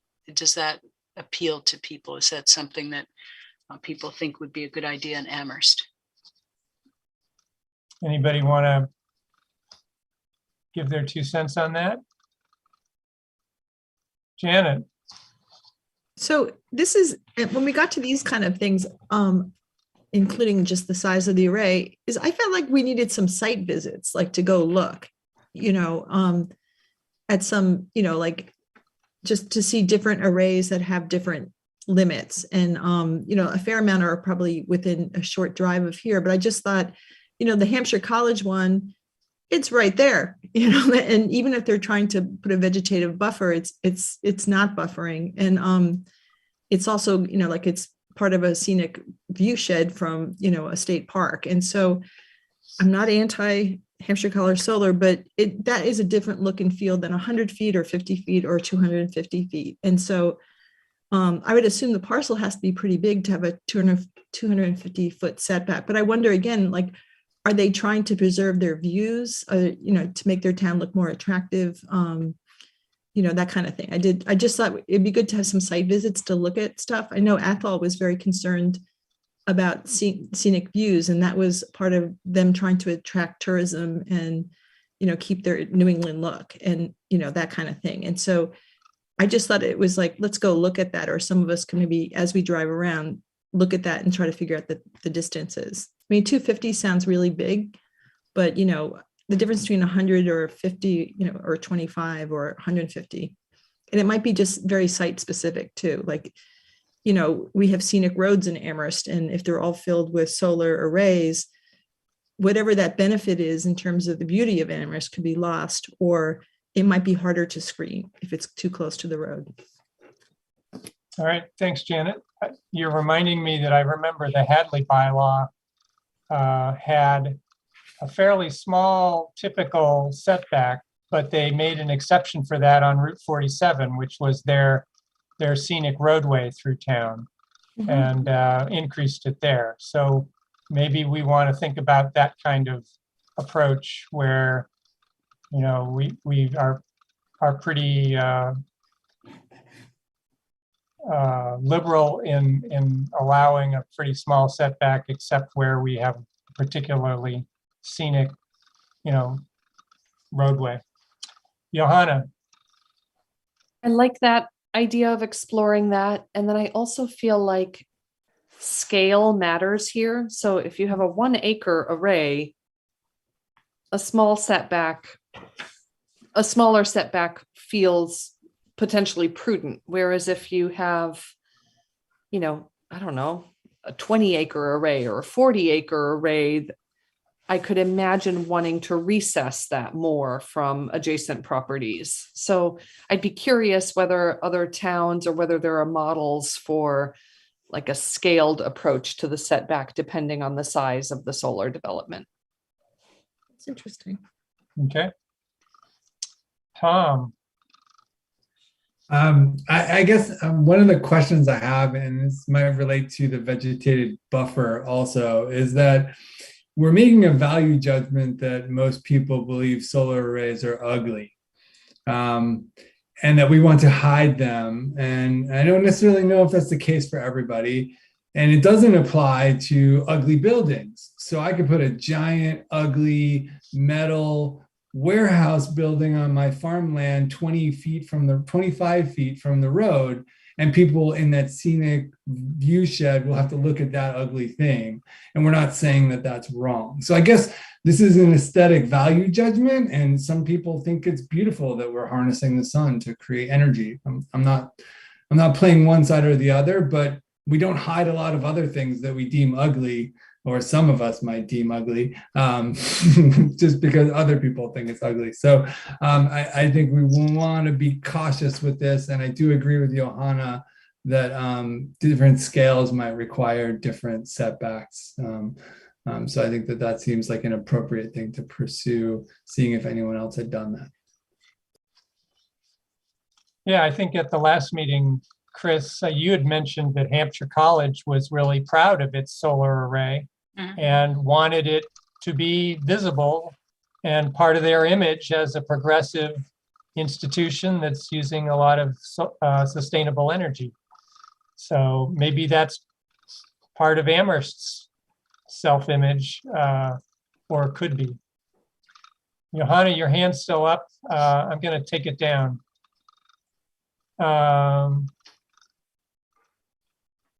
I guess just, Chris, I tend to be on the small setback kind of end of the spectrum in my reaction to this kind of thing.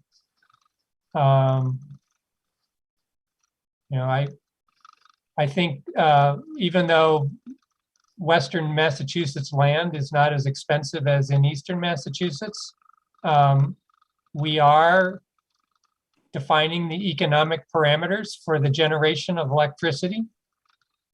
And I hope we can try to make it as affordable for everyone as we can.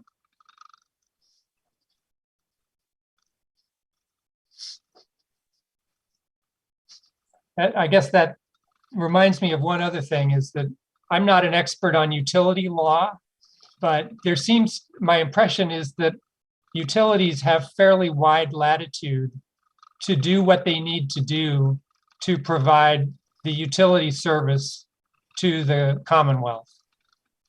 And so the legislature at some point went out of its way to kind of clear the obstacles that local towns might make for transmission lines or pipelines or those kinds of things. And I wonder whether the current law that's been discussed with, not allowing unreasonable restrictions is in that vein. And, if push comes to shove, people want electricity. They don't want to have brownouts or have long blackouts. So why don't we go to the next one? Okay, so Palmer has a requirement for a 100-foot vegetated buffer around each solar array installation. So I had a few thoughts about this. Sometimes you can actually get a pretty good dense screen by planting lower story and upper story plants, and you may not need to have 100 feet of buffer. So I'd be interested in hearing people's thoughts about this and whether they think that you know, an extended vegetated buffer around a solar array is necessary, or you know, potentially less than that. So what are people's thoughts?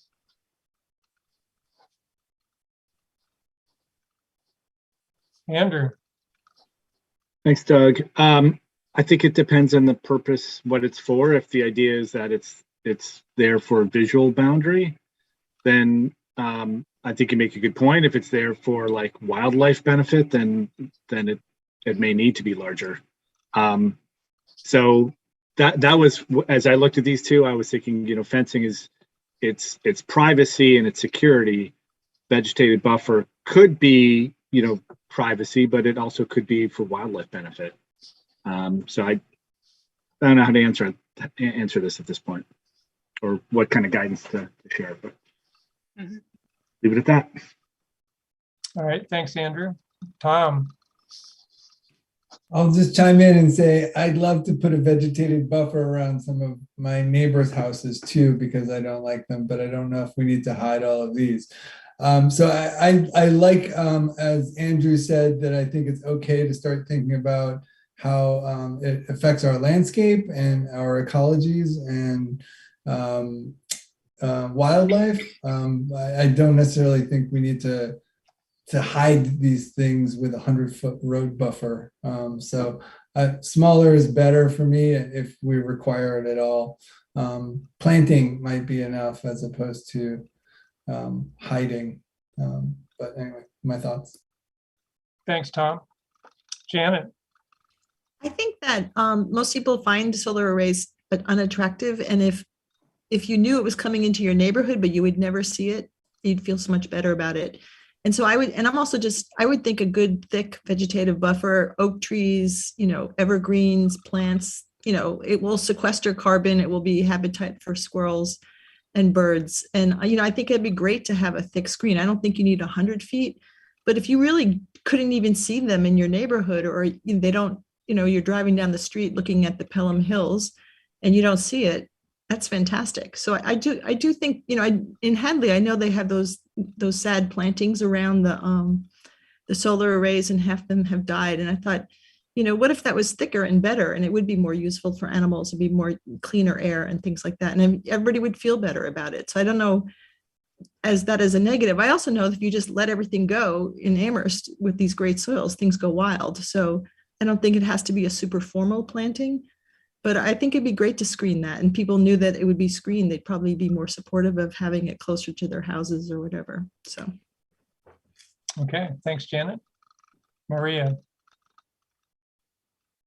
Hey, Doug. So I'm glad we're having this conversation because we have different viewpoints. And I actually find solar arrays rolling across hills gorgeous. I just drove back into Logan Airport, and there's all these fields along the turnpike, and I love seeing them. I really like seeing the sort of rolling sort of wave of the blue, and seeing it all on people's houses. I've seen driving up to Burlington, they have these arrays that are on poles on farms, and I love it. It's like our new world, or the way we need to think about energy, the way we're going to harness this free resource that's bombarding our planet's surface every day that we're not, you know, taking better advantage of. As far as the buffer versus fence, you know, I talked to my husband about, because he's an ecologist, environmental, something like that, biologist, something. But anyways, the idea that was it Doug that had about, you know, putting the huge arrays along those big swaths of electric easements. I said, what do you think about that? And he said, actually, you know, those are places where animals cut through a lot. And if we were to suddenly, you know, fence this sort of corridor, a lot of animals won't be able to get through. The small ones could get under, but, you know, like deer, bear, whatever, larger animals wouldn't be able to traverse that. And so the buffer idea, not necessarily the 100-foot buffer, but the idea of vegetation instead of fences might be an interesting one. I don't know which is more expensive, but it's interesting in that it would maybe, I forget, is the fencing to keep people out? Or Yeah, I think the fencing, it's not either or. I think the fencing is needed for public safety to keep you from Oh, okay. electrocuting yourself. Oh, well then, well, forget it. We'll definitely need the fences. But as far as the buffer, I don't mind seeing them. And so, those are just varying viewpoints. Some people hate them and some people love them. And so to say one way or the other, that's hard because it's a subjective thing. But if there's a rational public safety issue, then yeah, I would say let's put that in. But to assume everyone hates them, I think is probably not the way to go. All right, Maria. Andrew. Thanks, Doug. I don't want to put words in your mouth, Janet, but when you said it, I was thinking that there are definitely people who think that they're beautiful, but people who seem to be pushing against it are pushing against it because of how it looks. Maybe, right? And so if putting putting some type of screen up there would make it more compelling for people who would otherwise be against it, then I think that would be a good thing. All right, a little more diplomatic. All right, so I noticed it's about 8:15 and we haven't, we're around the time we usually take a break. Chris, I don't remember how many of these items there are and whether we have, we don't have a really heavy schedule tonight, but we do have some other, we were going to talk about some other things. Should we just take a 5-minute break now? Yes, that sounds good. Yep. Anyone object? So, okay. All right, so it's, by my clock, it's 8:17 and we'll come back at 8:22. Thanks a lot.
All right, the time is 8:22, so I invite everyone back.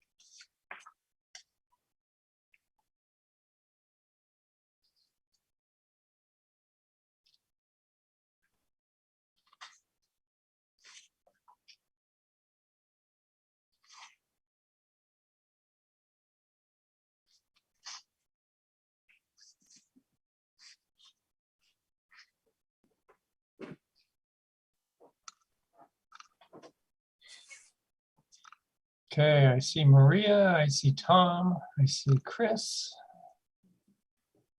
We're still missing, oh, there's Janet. There's Johanna, there's Pam. So if we can get Andrew, we'll be back at full strength.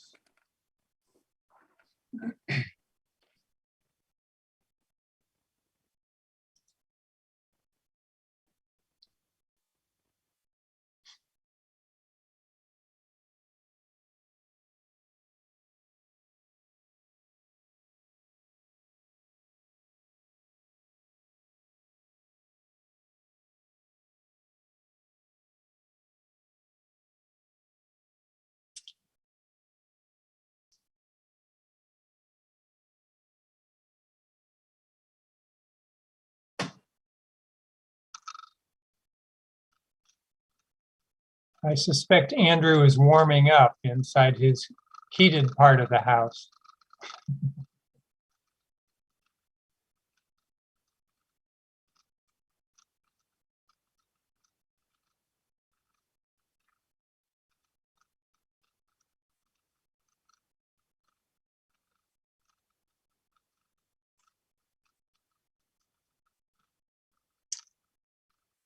All right, Pam. You are muted if you wanted to say something to me. Hello, Mr. Marshall. Hello, Pam. Why don't you bring that list back up, and we'll see if we can finish those items off. And maybe that would be a good time to take some public comment. So I can just say we can sort of skim through the rest of these things, but I think there are things that we need to contend with as we're writing our solar bylaw.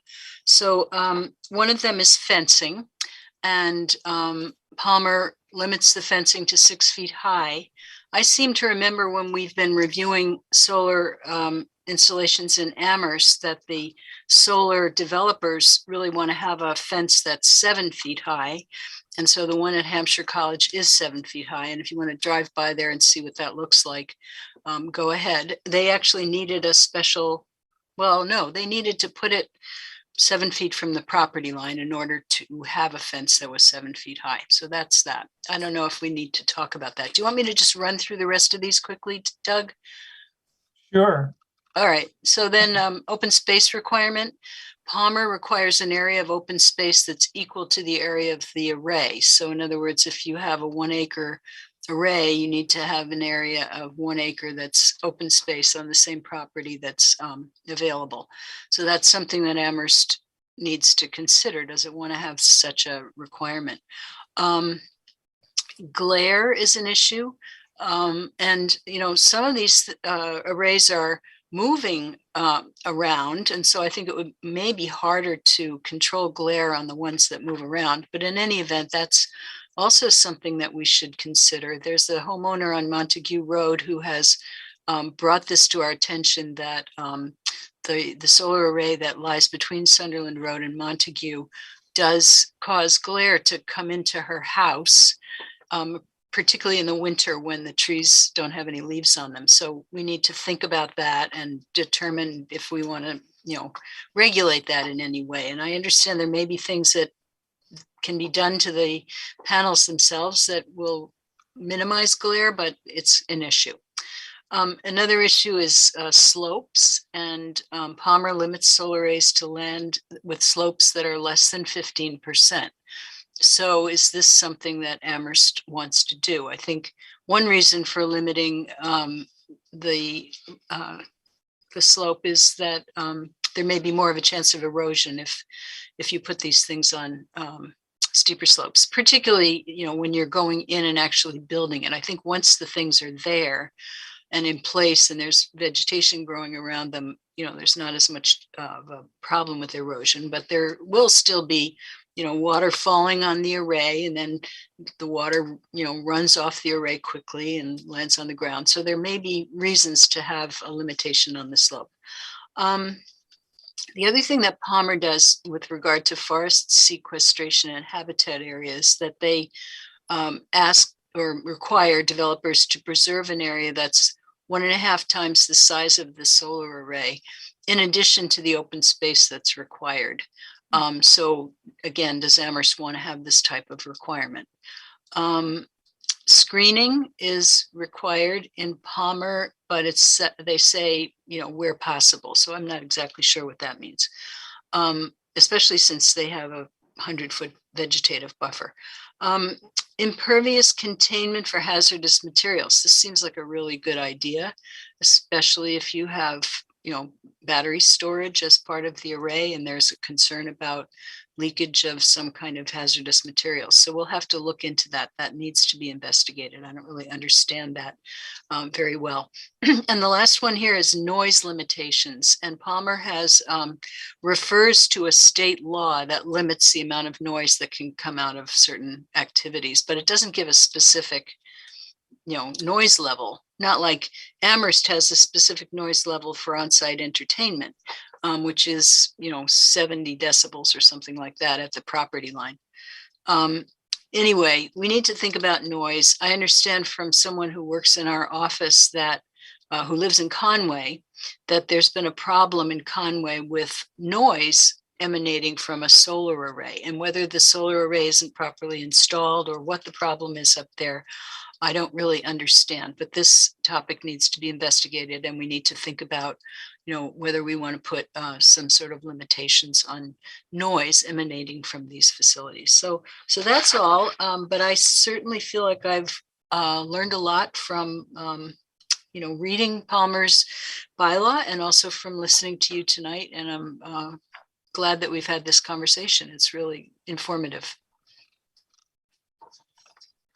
All right. Does anybody have a comment they want to make about any of those last 5 or 6 topics? Janet. I have a comment. I don't know, the forest sequestration and habitat area and mitigation. And we were at the last presentation, they were talking about, setting aside, 4 acres to mitigate the loss of 1 acre. And I never understand that. It's like saying, I robbed your house, and as mitigation, I won't rob the next 4 houses next to me. I don't understand, if you are, cutting down an acre of forest, removing all the soils and, all the roots, and you're worried about the loss of the carbon being sequestered, how not cutting the next 4 acres next to it actually mitigates that damage.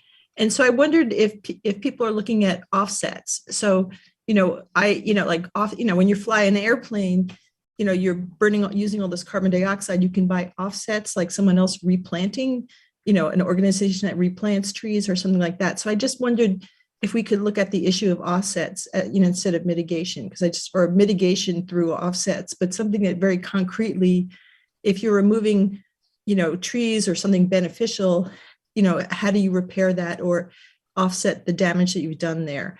And so that was one issue I was interested in looking at. Thank you, Janet. Andrew. Thanks, Doug. My question is real quick. When I'd done a little bit of research, I pulled up the model zoning for the regulations of solar energy systems from the Commonwealth. which has a lot of the language around, like some suggested language around how these bylaws could be set up. Do you know if that is the framework that these other communities have used or that we would be using, or? Is this the one from DOER? Let's see. Yeah, it looks like it. Yeah, I looked at that one and it didn't look to me like that was the basis for any of the actual bylaws in some of the surrounding neighborhoods. It looked frankly to me like maybe one of the towns originated it. And since Michael DiChiara had called in and acted like he had kind of drafted the one in Shutesbury, that maybe that was the first one, and then Pelham adopted it, and Belchertown used it, and edited it, and so, but none of them seemed very close to the DOER one. Yeah, I don't know any of the background. It's just when I saw it, I was maybe, I guess, surprised, because originating from the Commonwealth and having, addressing some of the same things we're talking about right now. Okay, Chris. So yeah, we're going to look at the DOER model bylaw. We're also going to look at Pioneer Valley Planning Commission's guidelines for establishing a bylaw. And I have recently been reading the Cape Cod, what do they call it? Cape Cod Commission's bylaw, which I think is really good. And so I'll send that to you all. But we're going to be, kind of like putting the best of the things that we can find together to try to make a really good bylaw for Amherst. And I don't know if there's one particular one that we're going to, pick that one and go with it. So Okay. That's all I have to say. Thanks, Chris.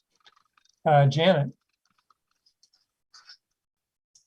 Chris, could we add Atholls to that list? Because I thought that was a pretty good one, and sort of creative in terms of how it was addressing problems that the community cared about. So I thought they had good language. This was the study that they. Yeah, and then it's hard. I think we could.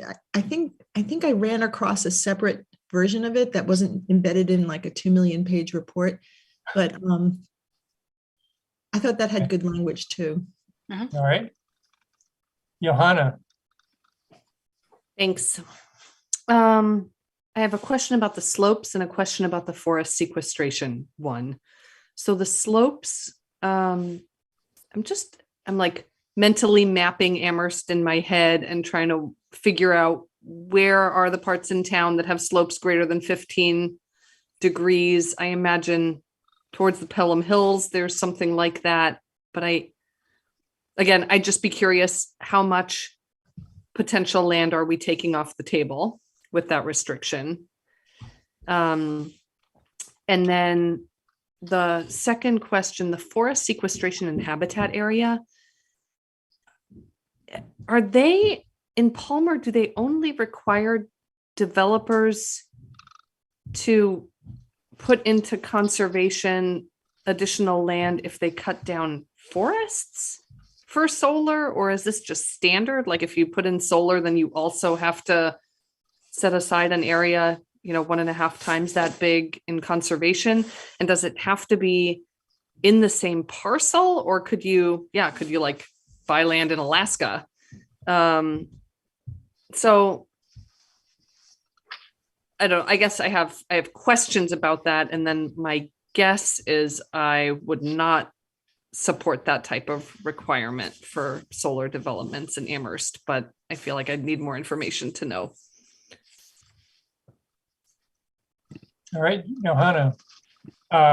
Chris, I guess my comments on these, first of all, on the fencing, I noticed that at least one of the bylaws not only had a height at the top, but it had a minimal amount of clearance that was open at the bottom to allow small animals to pass without restriction.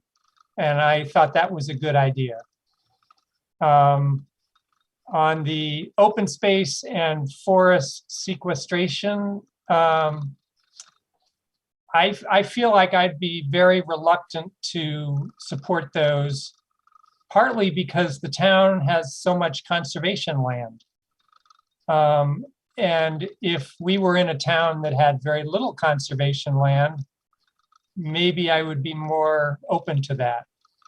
But since we, something like a third of our town land is already conservation land, I question the need to be setting aside more kind of by fiat.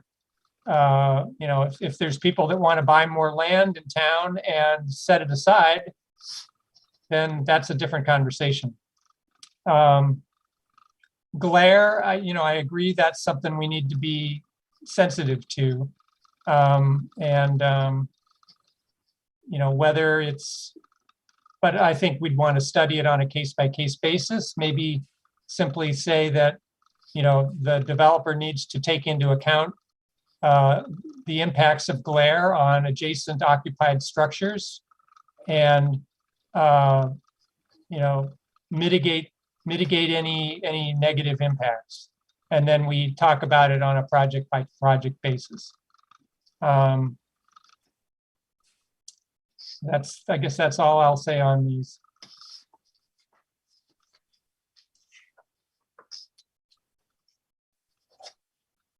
All right, I don't see any other hands. Why don't we do some public comment? And so I see 15 public attendees at this time. Thank you all for hanging in with us on this conversation. I know there's been a little bit of attrition as we've gone through the evening. Yeah, let's start with 3 minutes, and please do everything you can to not exceed that amount. So at the moment, the only hand is Dorothy Pams. Dorothy, could you give us your address? We all probably know your name. Okay, 229 Amity Street, Amherst. 2 comments. We're lucky we're talking solar and not wind power. Before we lived here, we lived in Norfolk for 7 years, the highest occupied settled place in Connecticut, and it has wind. It has some fabulous wind power, but they're causing problems for people around them in terms of noise and rear whoop whoop things. So there are a lot of problems. Solar is kind of quiet in comparison, but I do want to comment on what is beautiful. There are several different ways. You may love something for one reason, but aesthetics, there are some agreed upon codes. I was born in Long Beach, California. My dad worked for Shell Oil, and he thought that the derricks in the water on the coast were beautiful. And people who live in the place where oil was struck on the land, they think they're beautiful. So I'm glad some people think solar arrays are beautiful for the same reason my dad loved those oil derricks, but that's not what people are talking about, okay? So I think it's been really interesting, a wonderful list of questions, and I don't know the answers to most of them. I do think that somewhere, I don't know if there were any questions about efficiency in terms of, do some sizes or arrays increase the power production, or is solar kind of equal no matter what the size is that you can do it? So I think, some of those questions might be looked at and gotten some answers, but I think you have a great start on what you've been talking about tonight. So thank you. Thank you, Dorothy. Do we have any other members of the public that would like to make a comment this evening?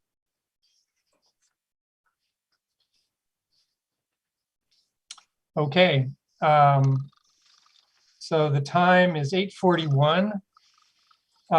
Chris, do you think we've had a sufficient discussion for your purposes tonight? Yes, thank you very much. This was really helpful and interesting. Yep. Great.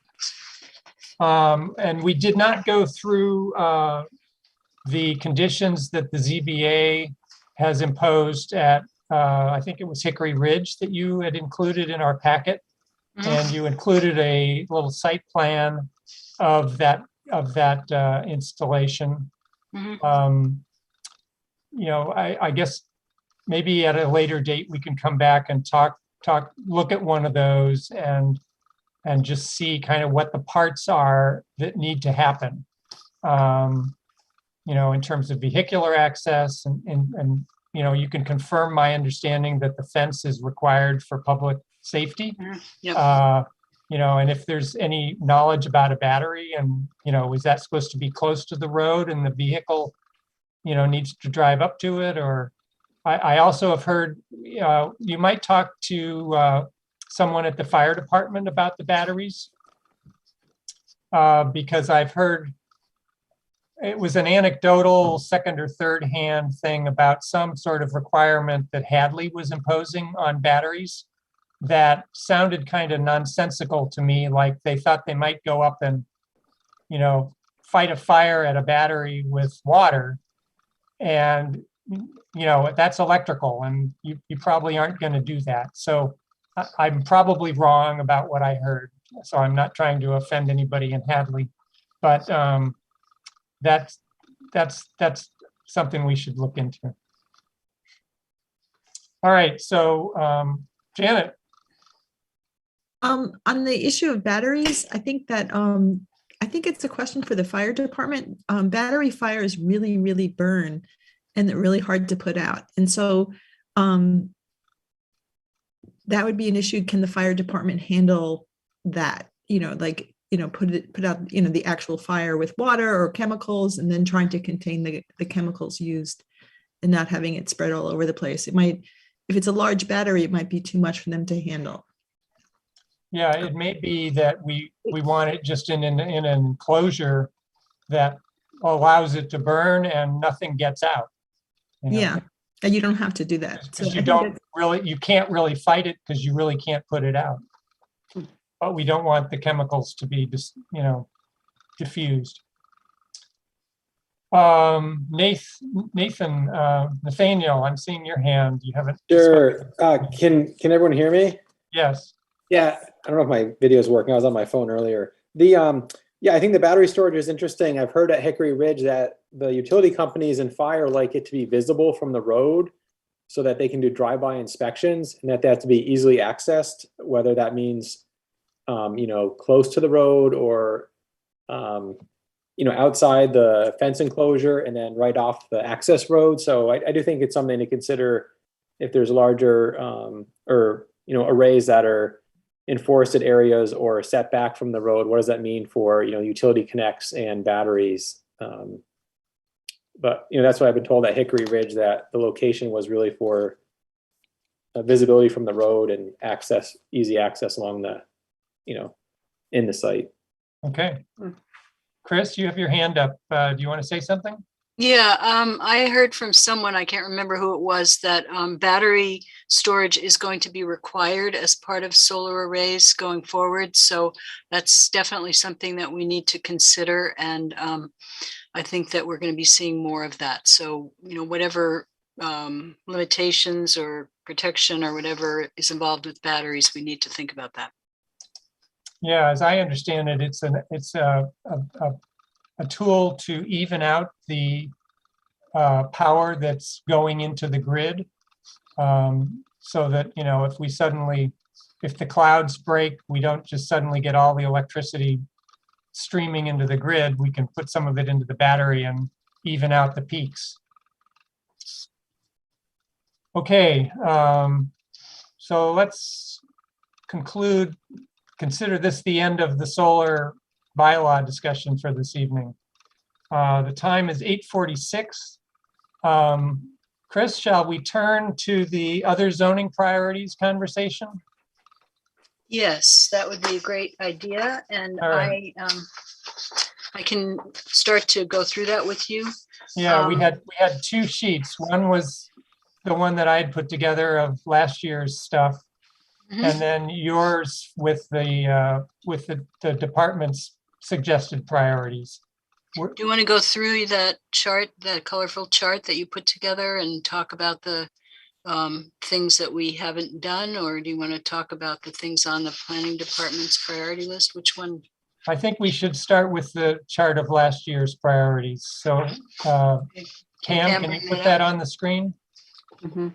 Yes.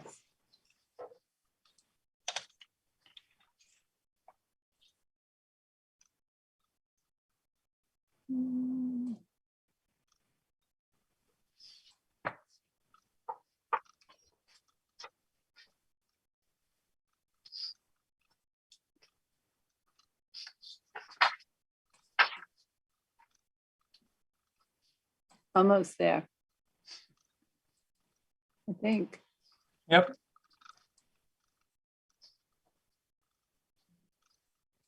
Not this one.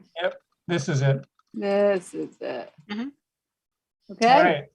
Right, So- so Go do you ahead. want me to launch into this? Yeah, you should do it. The content is yours. I only put the, put the colors on it. Yep.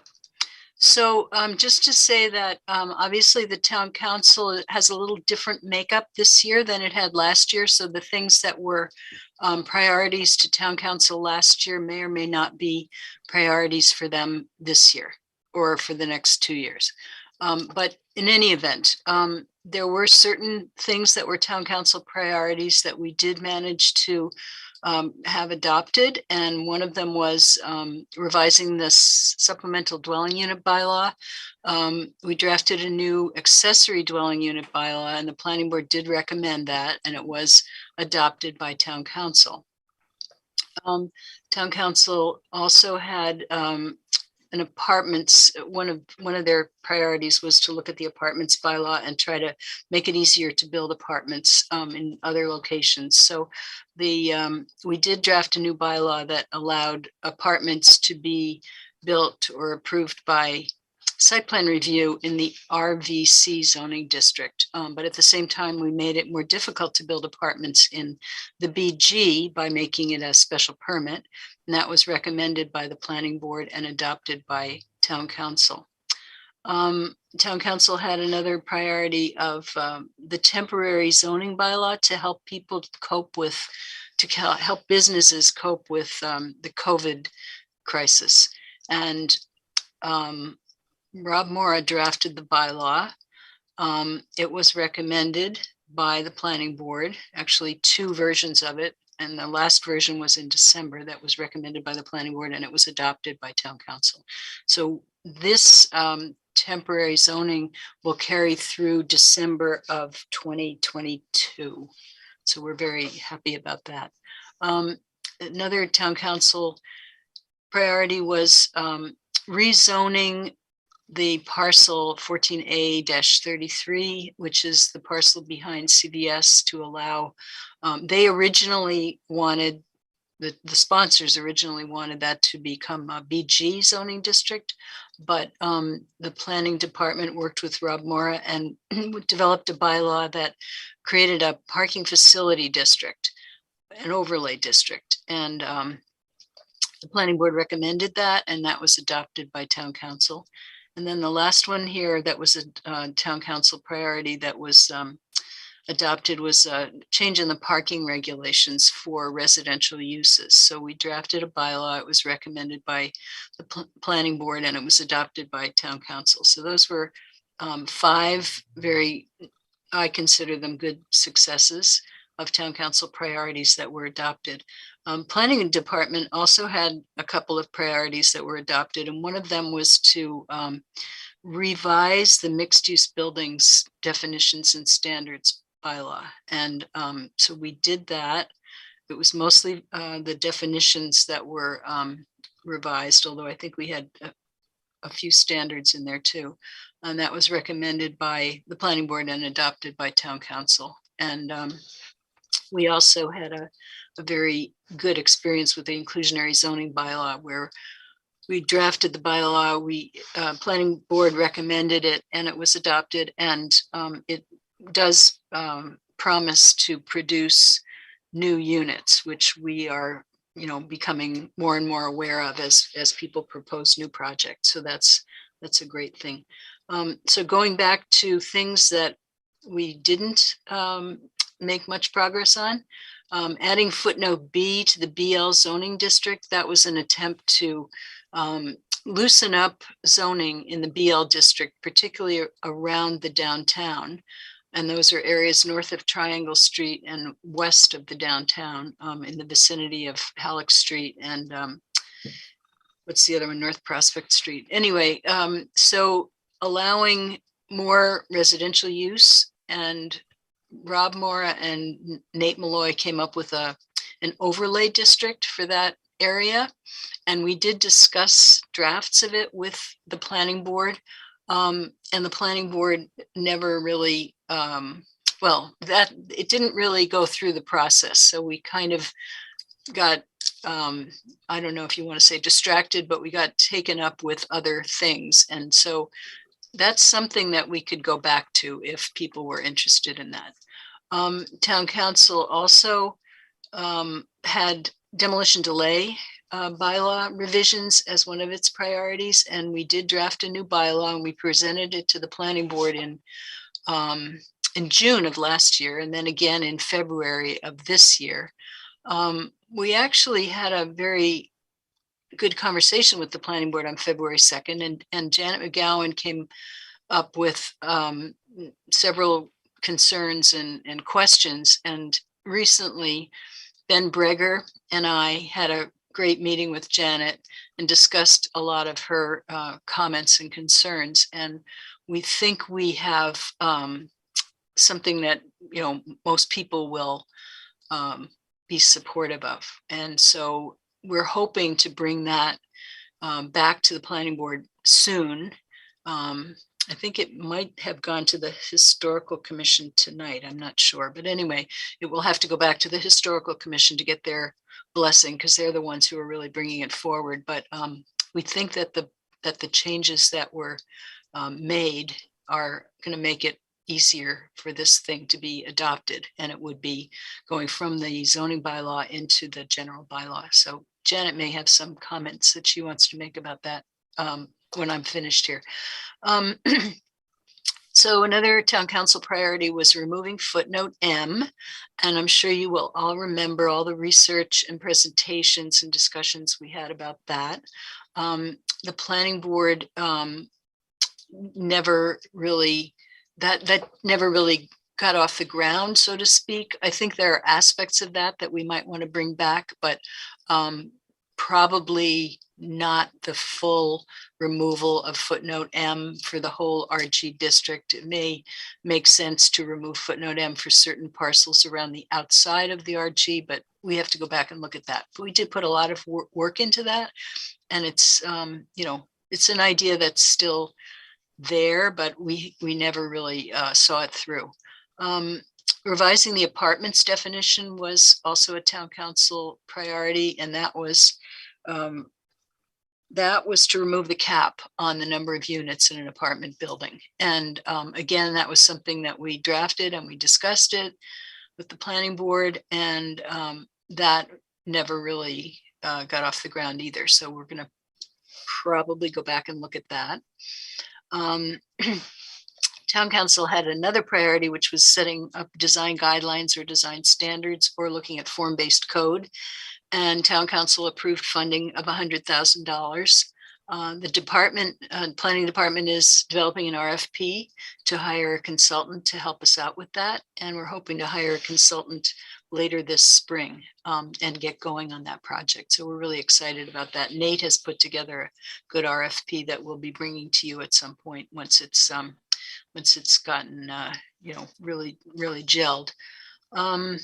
So what else do we want to talk about here? Let's see. In orange, we have the temporary moratorium on solar installations that was presented to the planning board. The planning board recommended against it. CRC recommended for it, but it seems that some CRC members are having second thoughts about that. So in any event, it's going back to town council on the 28th of February, and we'll see what happens with that. Town council had a priority of adding footnote A, which is allowing some things to be modified with a special permit. And that would relate to maximum lot coverage and maximum building coverage. This is something that, you know, I think there was one particular council member who's not a council member anymore who was very interested in this. So we'll see where that goes. I don't know how wedded the town council is to that particular item anymore. Working with town council on different housing types, that is still front and center for us. And that relates to duplexes, triplexes, quadplexes, converted dwellings, etc. It's an effort to allow more housing to be built perhaps not at the grand scale of apartment buildings and mixed use buildings, but on a smaller scale. But that could allow some infill to happen. So we're very interested in continuing to work on that. Dimensional regulations in RG and RVC. Again, there may not be that much interest in that anymore on the part of town council, but we haven't heard from them on that item. It's not something that we in the planning department have as one of our high priorities. Duplexes and triplexes, I already talked about that. And that relates to the different housing types. So yes, we're very interested in doing that. Frontage regulations for residential districts, again, that probably really relates to the RG district. And, that's not on our list of priorities, but we'll have to hear from town council about what their priorities are. Looking at uses in the village centers, I think that's a really good one. That was something that Dorothy Pam brought up a long time ago. And if we're putting more residential units in village centers, then we need to think about, allowing uses that are appropriate for people who are living there. And so that's probably something that we'll want to look at. Transportation issues, I never really understood exactly what town council wanted us to do with that. So that's a topic for discussion, for future discussion, but it's not on the planning department's list of priorities. Recodification of the zoning bylaw. We made a pretty good attempt at recodification. I guess it was maybe 2 years ago, and Ben Brager came up with a format that seemed to work really well, but we got so involved in other zoning amendments that we haven't really pursued that. And so that may be something that you'll be seeing in the future. And then this last thing, the planning department had a priority of working on the flood maps and text. That is certainly a priority for us. In fact, it's become more of a priority now because we managed to get through our third appeal process in December without having any appeals. So we're moving into the time when we'll be hearing from FEMA.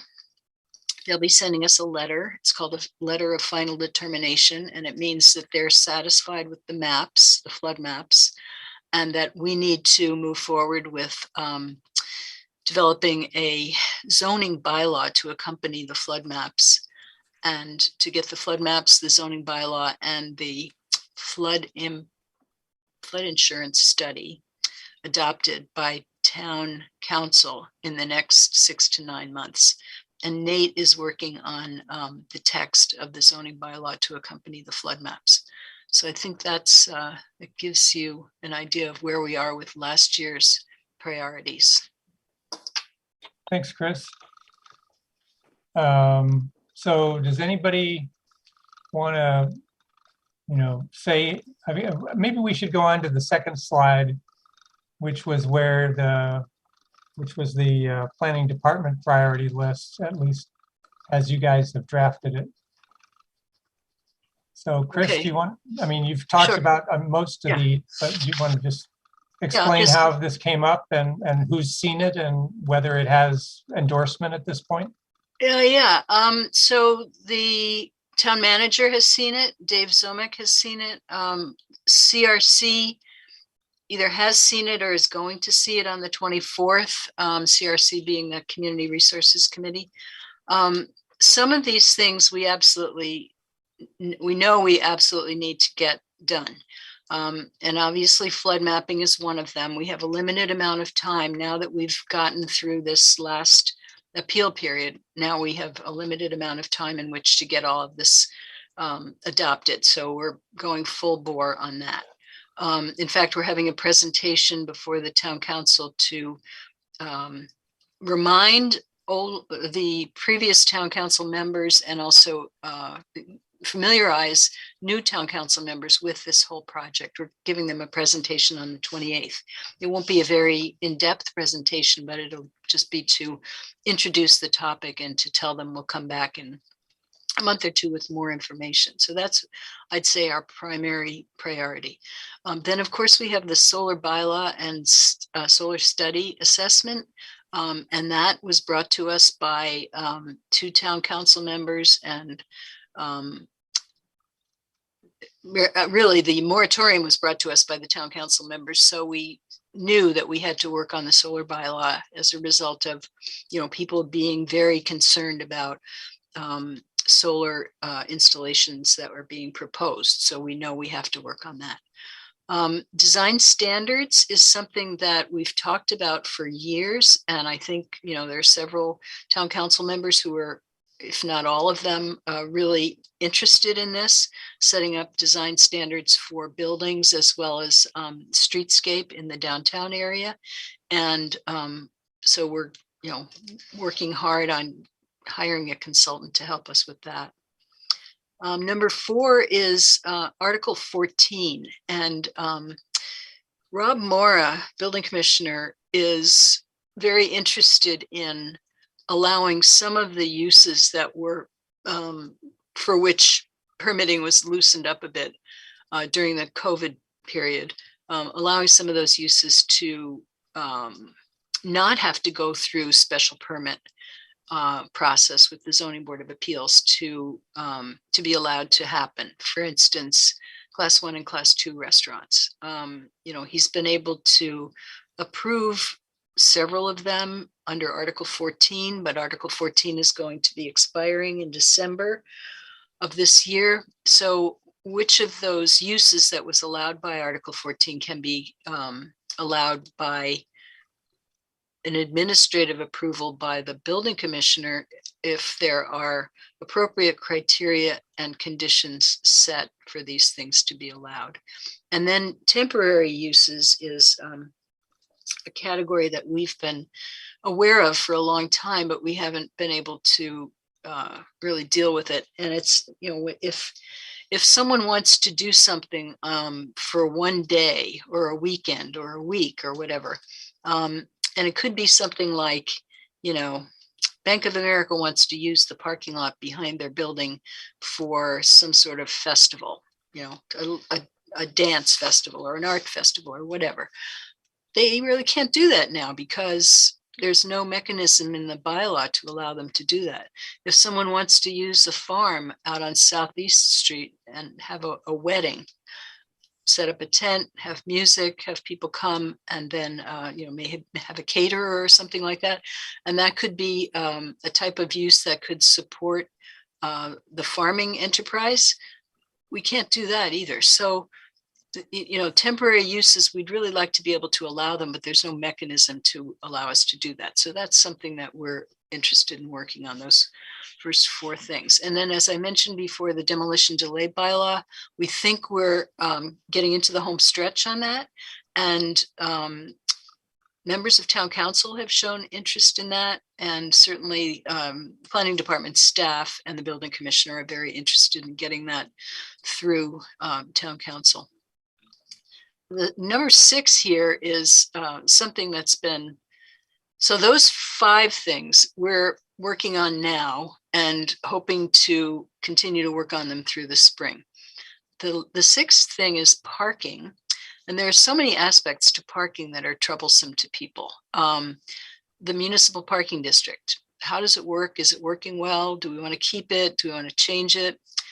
Do we want to be able to have a fee in lieu of providing parking? In other words, is there something about the municipal parking district that we can say, well, maybe developers have to provide half a parking space per dwelling unit, but they don't have enough space on their property to do that. Well, can we charge them a fee in lieu of providing the parking that would feed into a transportation fund that could help us to pay for a garage or building a second story on the Boltwood garage or something like that. So that's what that's about. We also want to do a structural analysis of the Boltwood garage and find out, could it really, in fact, take another story? That was something that was planned for when it was developed in the early 2000s, but we're not sure now whether it really can accommodate another story. And then looking at other locations for parking structures in case we decide we don't want to go with the CVS lot or Boltwood Garage. Are there other locations? So there are a lot of things here that about parking that we'd like to explore. We're not going to plan on doing that till the fall unless we're given a directive by the town manager to do that. But so this is our plan. We'd also like to speak with private landowners, especially in the downtown, about how they manage their parking and whether they'd be willing to partner with the town to explore shared parking. And this was something that was mentioned as a recommendation in the parking report from Nelson Nygaard that we got a number of years ago. So those are the planning department's phase 1 priorities. Phase 2 priorities really just means that we'll probably work on them after these first 6 things. Again, number 1 has to do with different types of housing and how do we get it, how do we make it easier to build these different types of housing? And maybe in duplexes, converted dwellings, and triplexes, maybe some of them have to be owner occupied. We don't really know. We haven't explored it enough, but we realize that these are important things to talk about. And I know Maria has brought up the idea of the missing middle. And, you know, so we have single family houses and we have apartment buildings and mixed use buildings, but we don't have these smaller kind of infill types of housing that we really need. So that's something that we want to look at. Number 2, breweries, wineries, and distillers. I'm not sure how many distillers we have, but breweries and wineries is something that maybe many isn't the right word. Several people have come to us and said, can we have a brewery somewhere in Amherst? And you can do it in some places like down on University Drive where the hangar is located. ABC used to have a brewery down there. ABC also had a brewery in the building that now is going to house the Drake.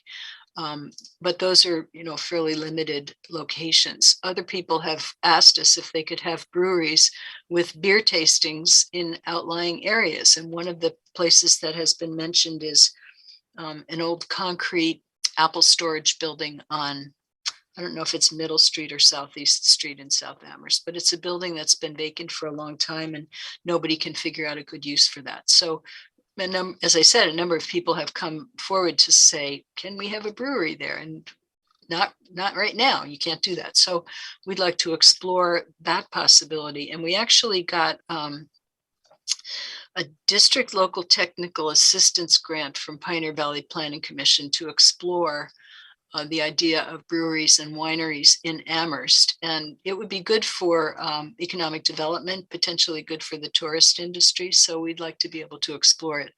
And we know that other cities and towns around here do offer that as a use. Student housing district, that's something that Rob Mora has been interested in looking into. It was the thing a long time ago. There was a student housing district close to the university, but a lot of problems occurred as a result of, you know, rowdy behavior in fraternities and sororities. And so the town rezoned it to not allow those things to happen. But we're thinking that maybe we could go back to that and explore it in a more careful way so that we would have control over behavior. Marijuana uses, that's another thing that many or several people have come to us and said, you know, can we look at the buffer zones? We have a 300-foot buffer zone around places where children congregate. Can we look at that and see if there's any ability to loosen that up? Because it right now it means that there aren't very many places in town where you can have marijuana uses. Another thing is people want to look at the idea of delivery service. Other towns allow delivery service. And so right now there's a delivery service that's based in East Hampton and it wants to be able to deliver to Amherst, and it will be able to deliver to Amherst. But we currently don't allow a delivery service that's based in Amherst to deliver to Amherst. And so if we did, that would be another economic development and potential source of revenue for the town. And then other people want to explore the idea of on-site consumption. That's something that keeps coming up. We get phone calls frequently about that. So those are things that we'd like to look at. And there's one thing that's not on this list, which is the rental bylaw. So we have that rental bylaw that requires anybody who's renting a unit to register it with the town. And a number of council members have approached the building commissioner about working on the rental bylaw and making it more, what should I say? Making it more robust, I guess, is the best way of saying that. So the building commissioner has been working with this group of council members to try to figure out how to make the rental bylaw work better and, potentially control behavior and, potentially control the number of houses that are converted from single family houses to student rentals. So that's something that I'm not working on, but the building commissioner is working on it with a group of, I think there are 5 to 8 council members who are interested in this topic. So that really doesn't have any, I don't think it has zoning implications, but it may. So I put it on my list. It's not on the list that's up here on the screen, but it is part of my list that I've been talking to the town manager about. So I guess I'll stop talking there and listen to you if you have anything to say about any of these things. Yeah, I guess, thanks, Chris. That was pretty in-depth, and you had a long monologue there. Take a glass of water. I will. I think one of my hopes for this material was if board members had things that we worked on last year that they hope we would come back to. This would be a good time to mention that. We could also put this on the agenda next time and let people think about it a little bit. So I guess I'd ask the board what kind of, do you want to do anything with this, or should we just move on to whatever the pressing topic of the week is? Maria. Did I hear you say pressing or depressing topic? Pressing. I hope, okay, well, yeah, we worked really hard back when we had the ZSC on a lot of these initiatives with a few people who are no longer with the board. And there were some that were really exciting. I felt like we had learned a lot from and learned that, our initial trajectory should actually really change. And one of the big ones that I think has been going on, well, all of them have been going for decades, but the BL district has always been a conundrum. But I think with the form-based zoning, maybe that might take care of some of that. The housing, of course, is always really close to my heart, but that's sort of an ongoing thing as well, and it's a big thing to take on. I guess my question is for phase 1, the list that Chris showed, that's a lot of work, and so I don't know if it's the right time to tackle a lot of the ones that are in the colored chart, because phase 1 is stuff they have to do and has that definitive deadlines.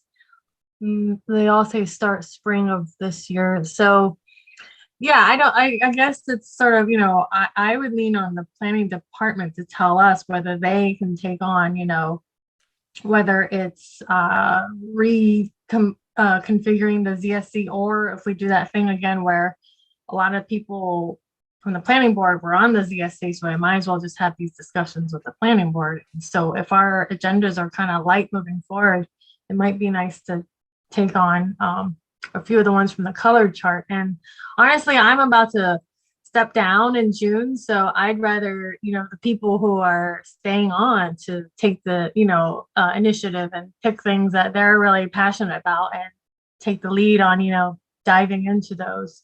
So that's why I'm not going to prioritize. I'm just asking questions like, A, does the planning department have time to dive into these other initiatives? And B, yeah, if the other board members have particular things, maybe it's not tonight, but maybe the next one.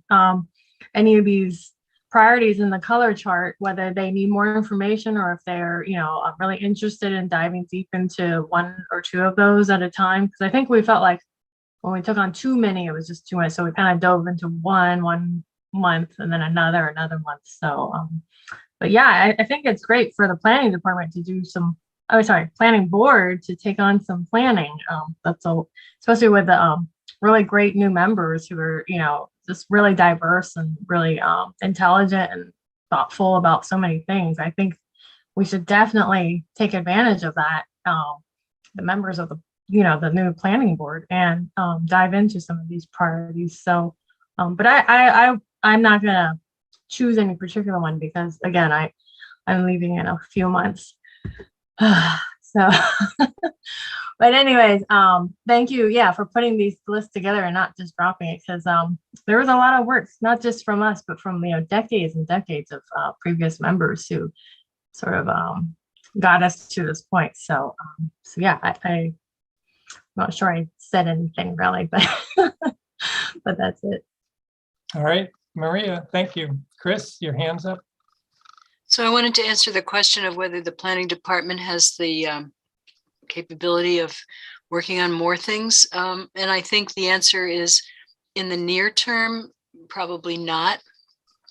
We have items 1 through 4 that are, pretty pressing. But item 3, the design standards, that's something that's going to stretch out over, I'm guessing, 18 months to 2 years. That's going to be a long-term project. And so that, we don't feel like we have to finish that any soon.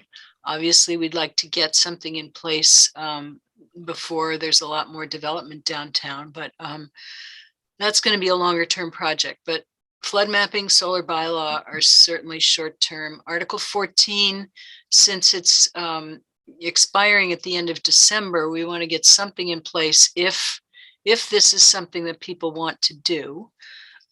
We need to get something in place certainly before the end of the year. And the demo delay bylaw, I think, is, people have been working on it for a long time and want to get that taken care of. So in the near term, I think, until probably sometime in the summer, early fall, we probably don't have enough bandwidth to work on new things. But, come fall, we certainly will. And this parking issue, it's something that's been, bothering us for a long time. There's also a council member who's brought this or will potentially bring this to council, a number of these things, and she wants people to start looking at these. So we thought we'd, just put it on our list and say we're going to work on it starting in the fall. So that's all I have to say. All right, thanks, Chris. Johanna?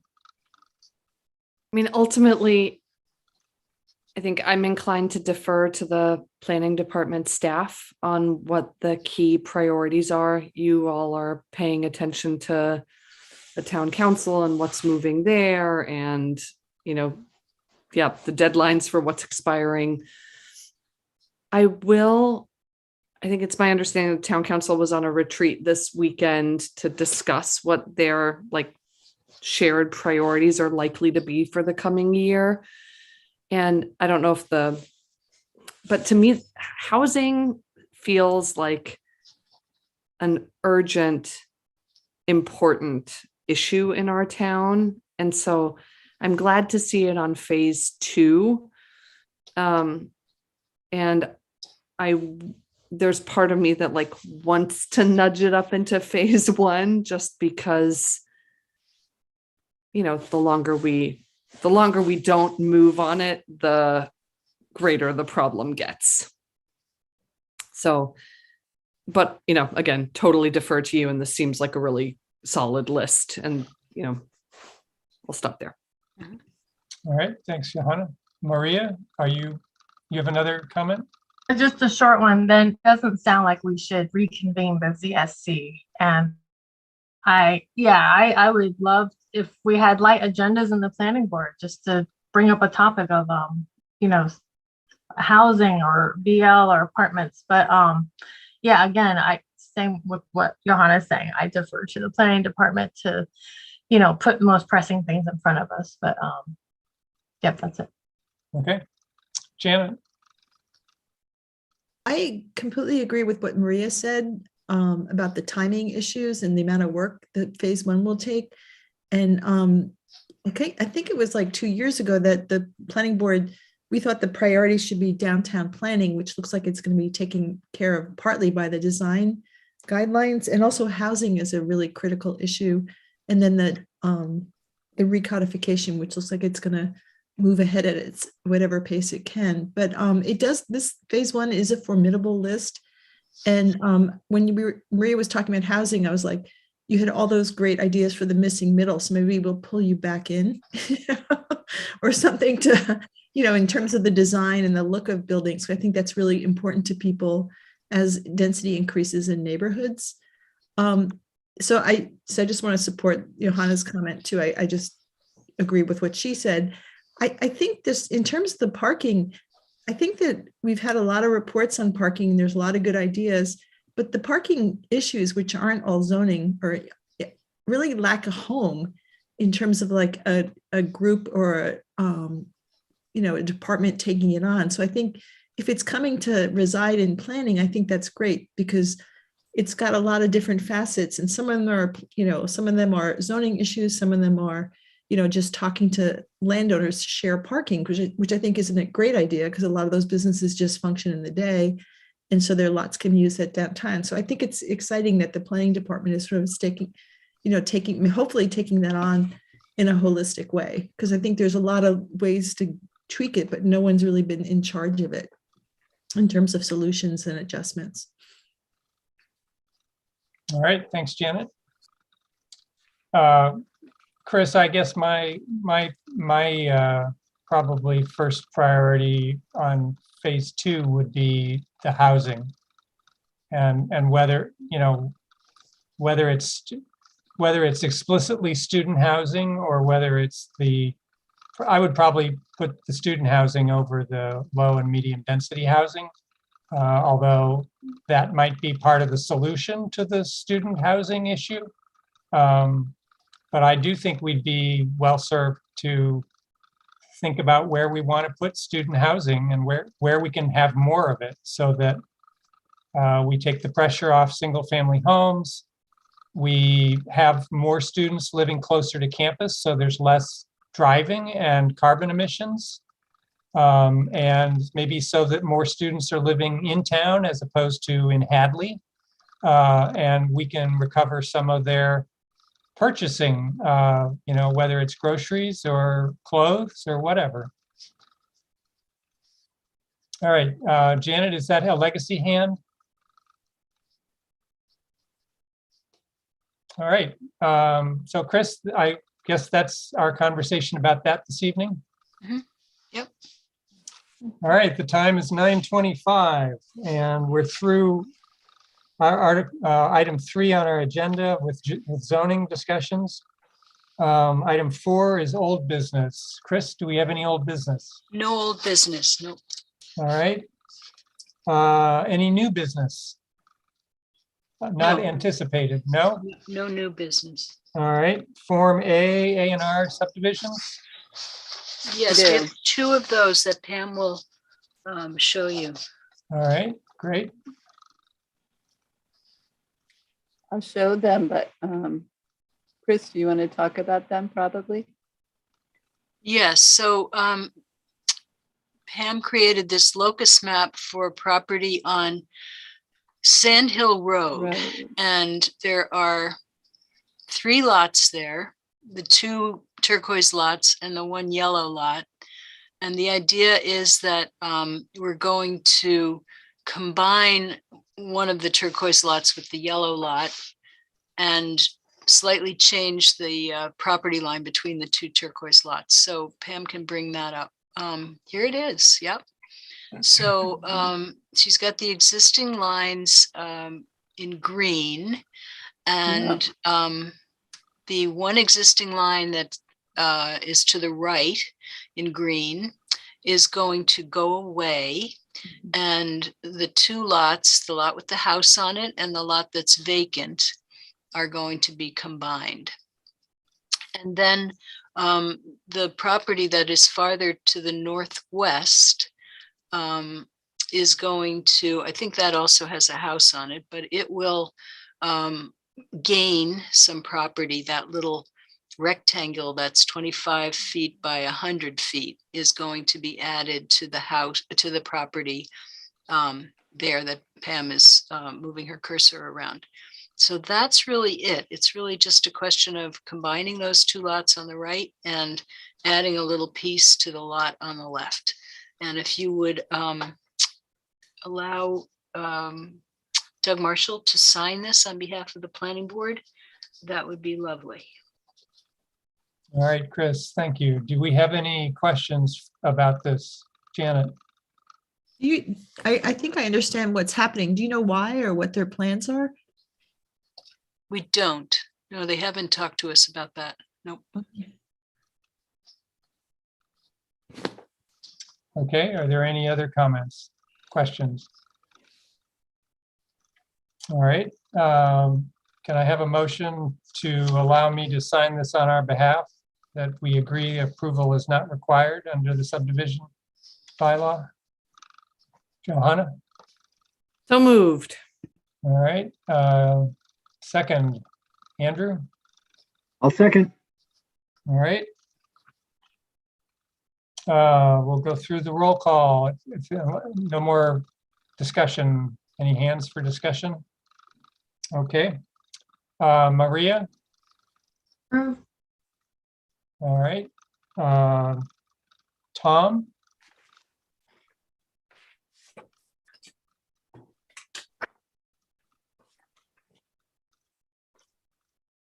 Is Tom there? Looks like we've lost Tom. Lost Tom. Yeah, okay. Andrew? Aye. Janet? Aye. And Johanna? Aye. And I'm an aye as well.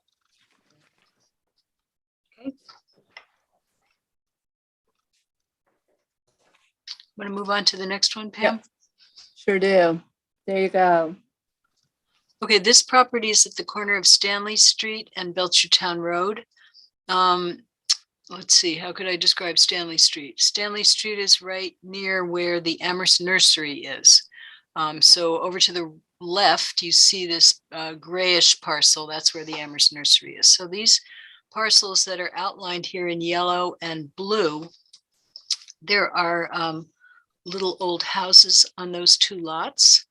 And a developer wants to purchase the lots and build duplexes on each one.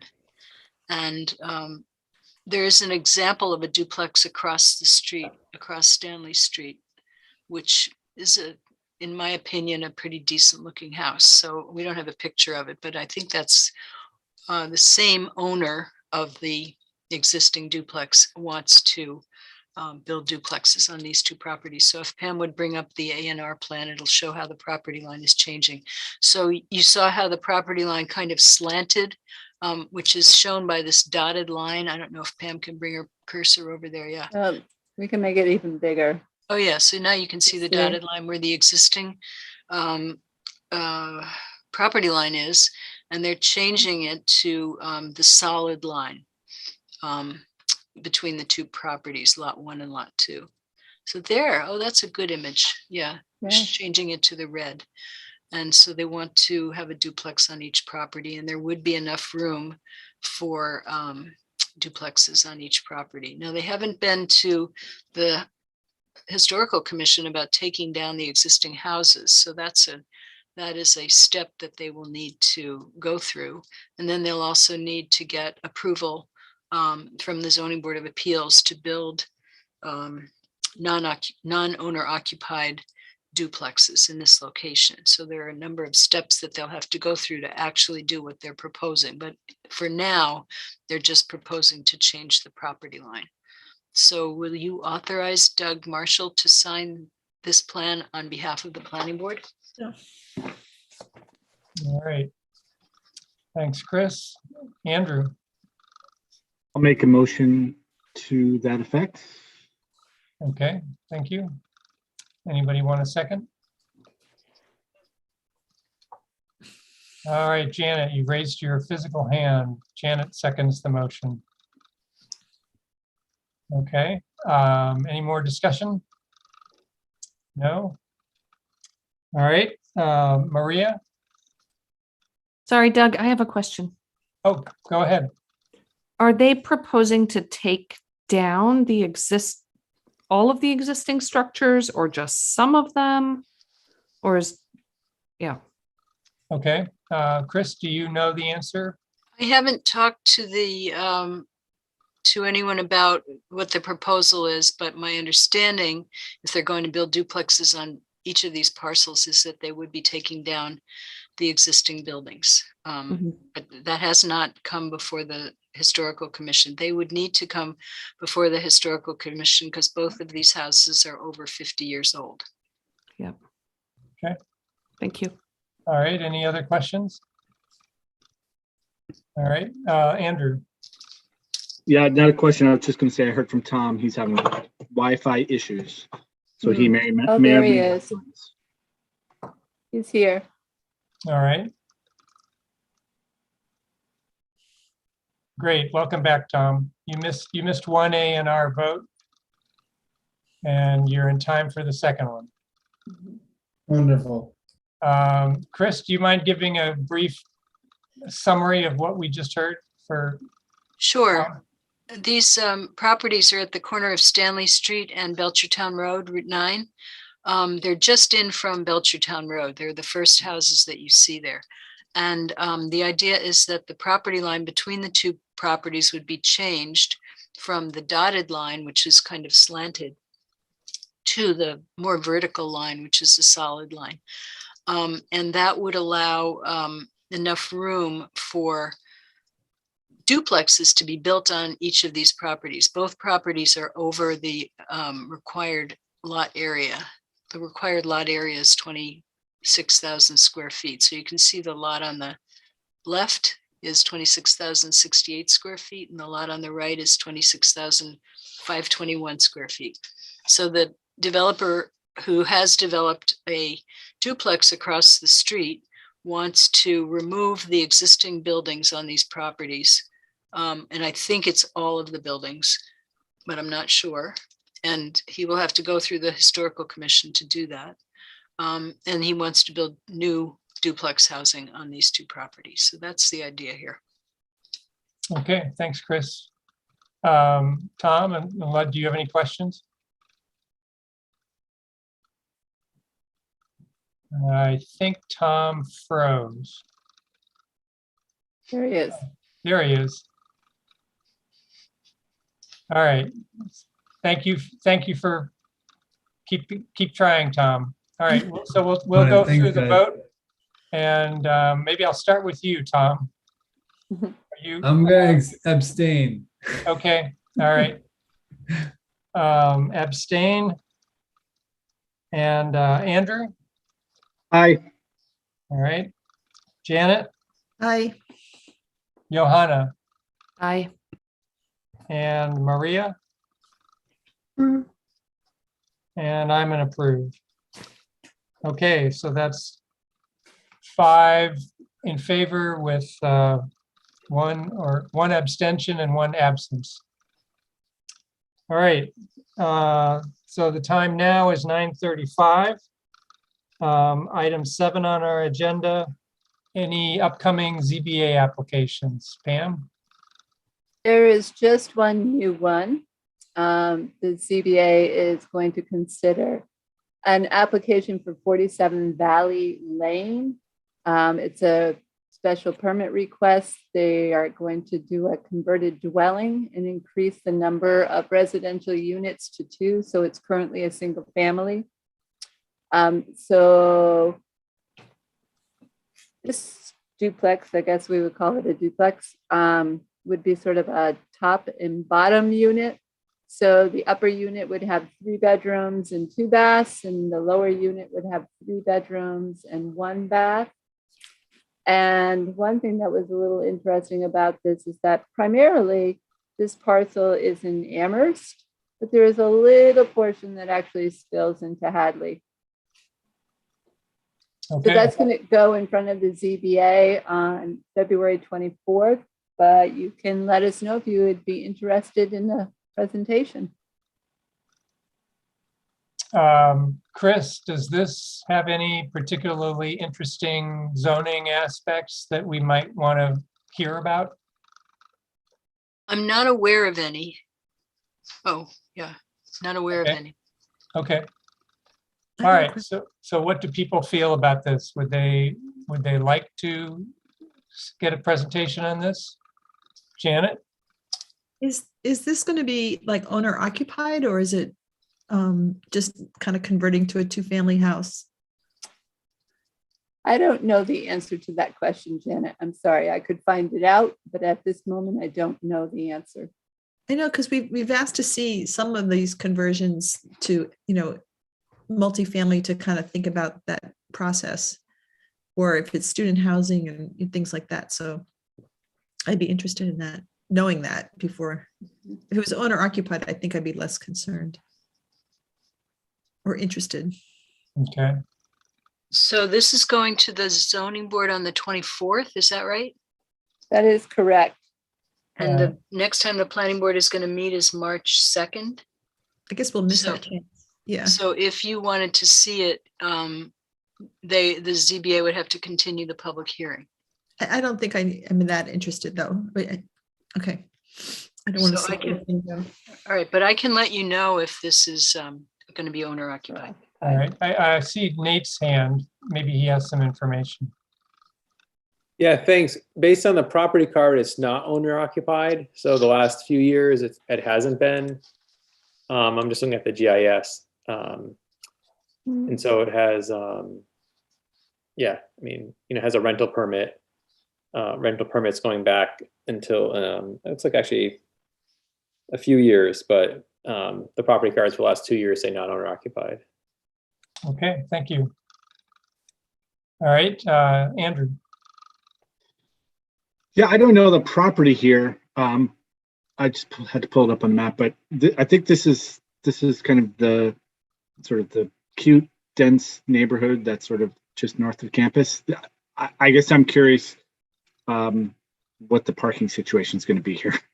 Like, these are small lots, right? And if this is, I'm not sure if this is kind of primarily student housing or not, but I would be willing to hear from them. Okay. Well, so Chris, it sounds like we have some interest on the board. Okay. And I guess, you can just let the ZBA know that we have some interest, but, they can, I guess it's their decision on whether to continue or not. Mm-hmm. Very good. Okay. Next item, upcoming special permit, site plan review, subdivision applications. Do we have any of those?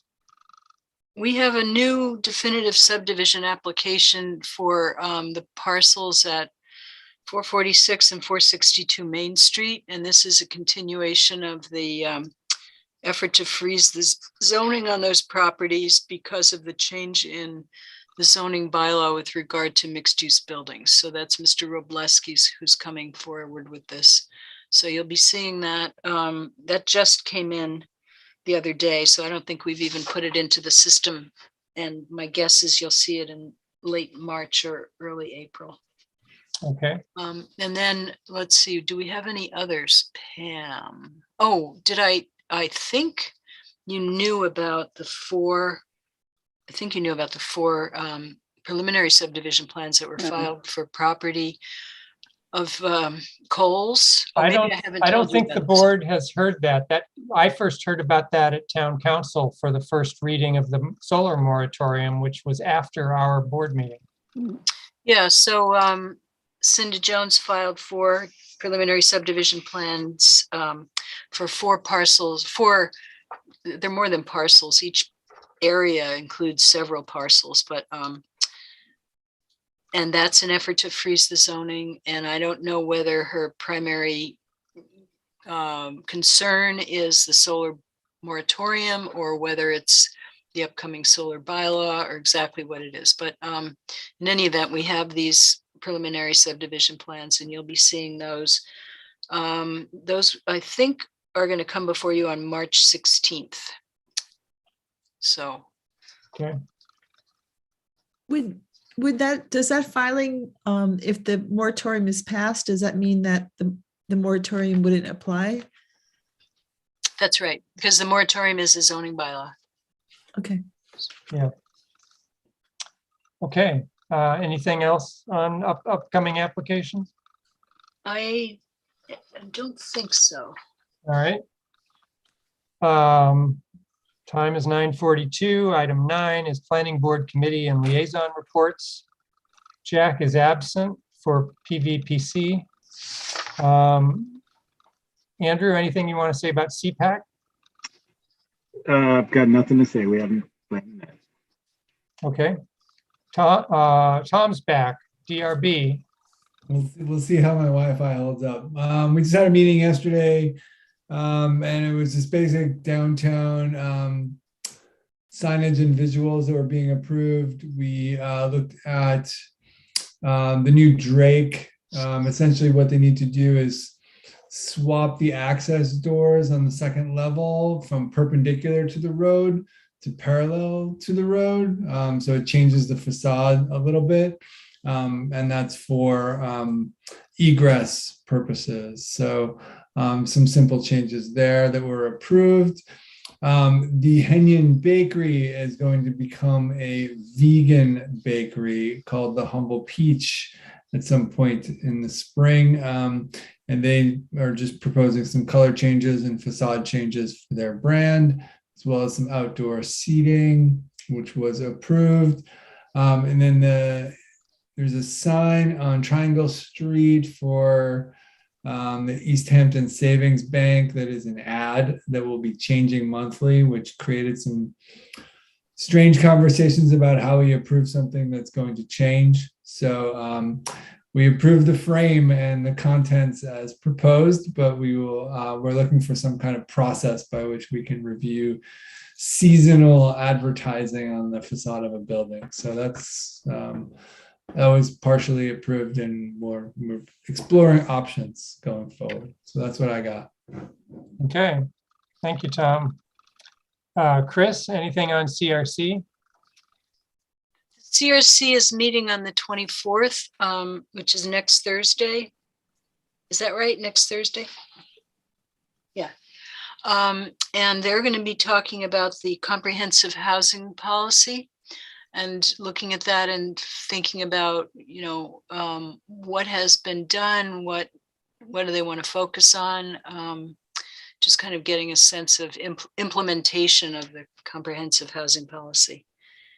And there's something else that they're going to be looking at. I think it's the zoning priorities list that I put together and I presented to you tonight. I think that they're going to be looking at that. So. Okay. All right. Next item, report of the chair. I don't really have a report. I have one question for Chris and actually for the board. It occurred to me it might be nice if we tried to meet in person once a quarter. So my question for the board is, would you be supportive in, schlepping into town hall once a quarter? And then for Chris, it would be, could you talk to the, whether it's Amherst Media or the town staff about whether we would be able to get the support we needed to do that? So I understand that no one is going to meet in person except town council until April 1st. And so if you wanted to talk about meeting after April 1st, I think that is certainly a possibility.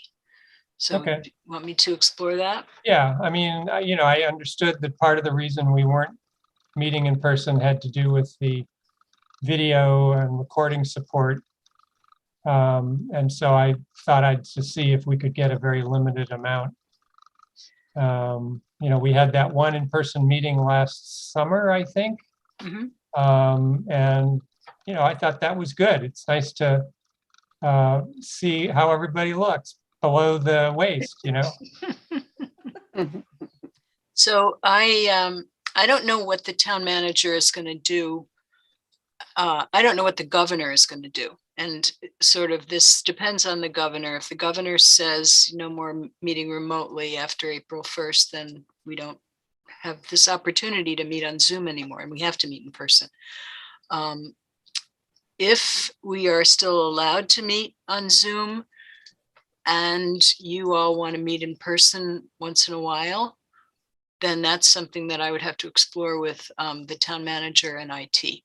So I can do Yeah, that. I guess that's the sort of scenario I was thinking, if you could just explore that, to a limited degree and just find out whether it's something we could work toward or whether we should just hold off. Mhm. And that's really all I had in my 2 minutes of report of the chair. Chris, do you have a staff report you want to give? I don't really. I'm looking forward to this year, and there are a lot of exciting things happening, and yeah, looking forward to working with you all. So that's it. All right. Okay, so the time is 9:48 and I think we're adjourned. Thank you all for Hey, another you. good evening of you. conversation. That all. Bye. Good night. Bye. Hold on, whoops. I Who'd you see lose? Dorothy Pam's got her hand up. Oh, Oh, she I left. stopped. So I guess I missed it. okay. Sorry. Okay, thanks, guys. Bye. Recording stopped. Bye. Bye.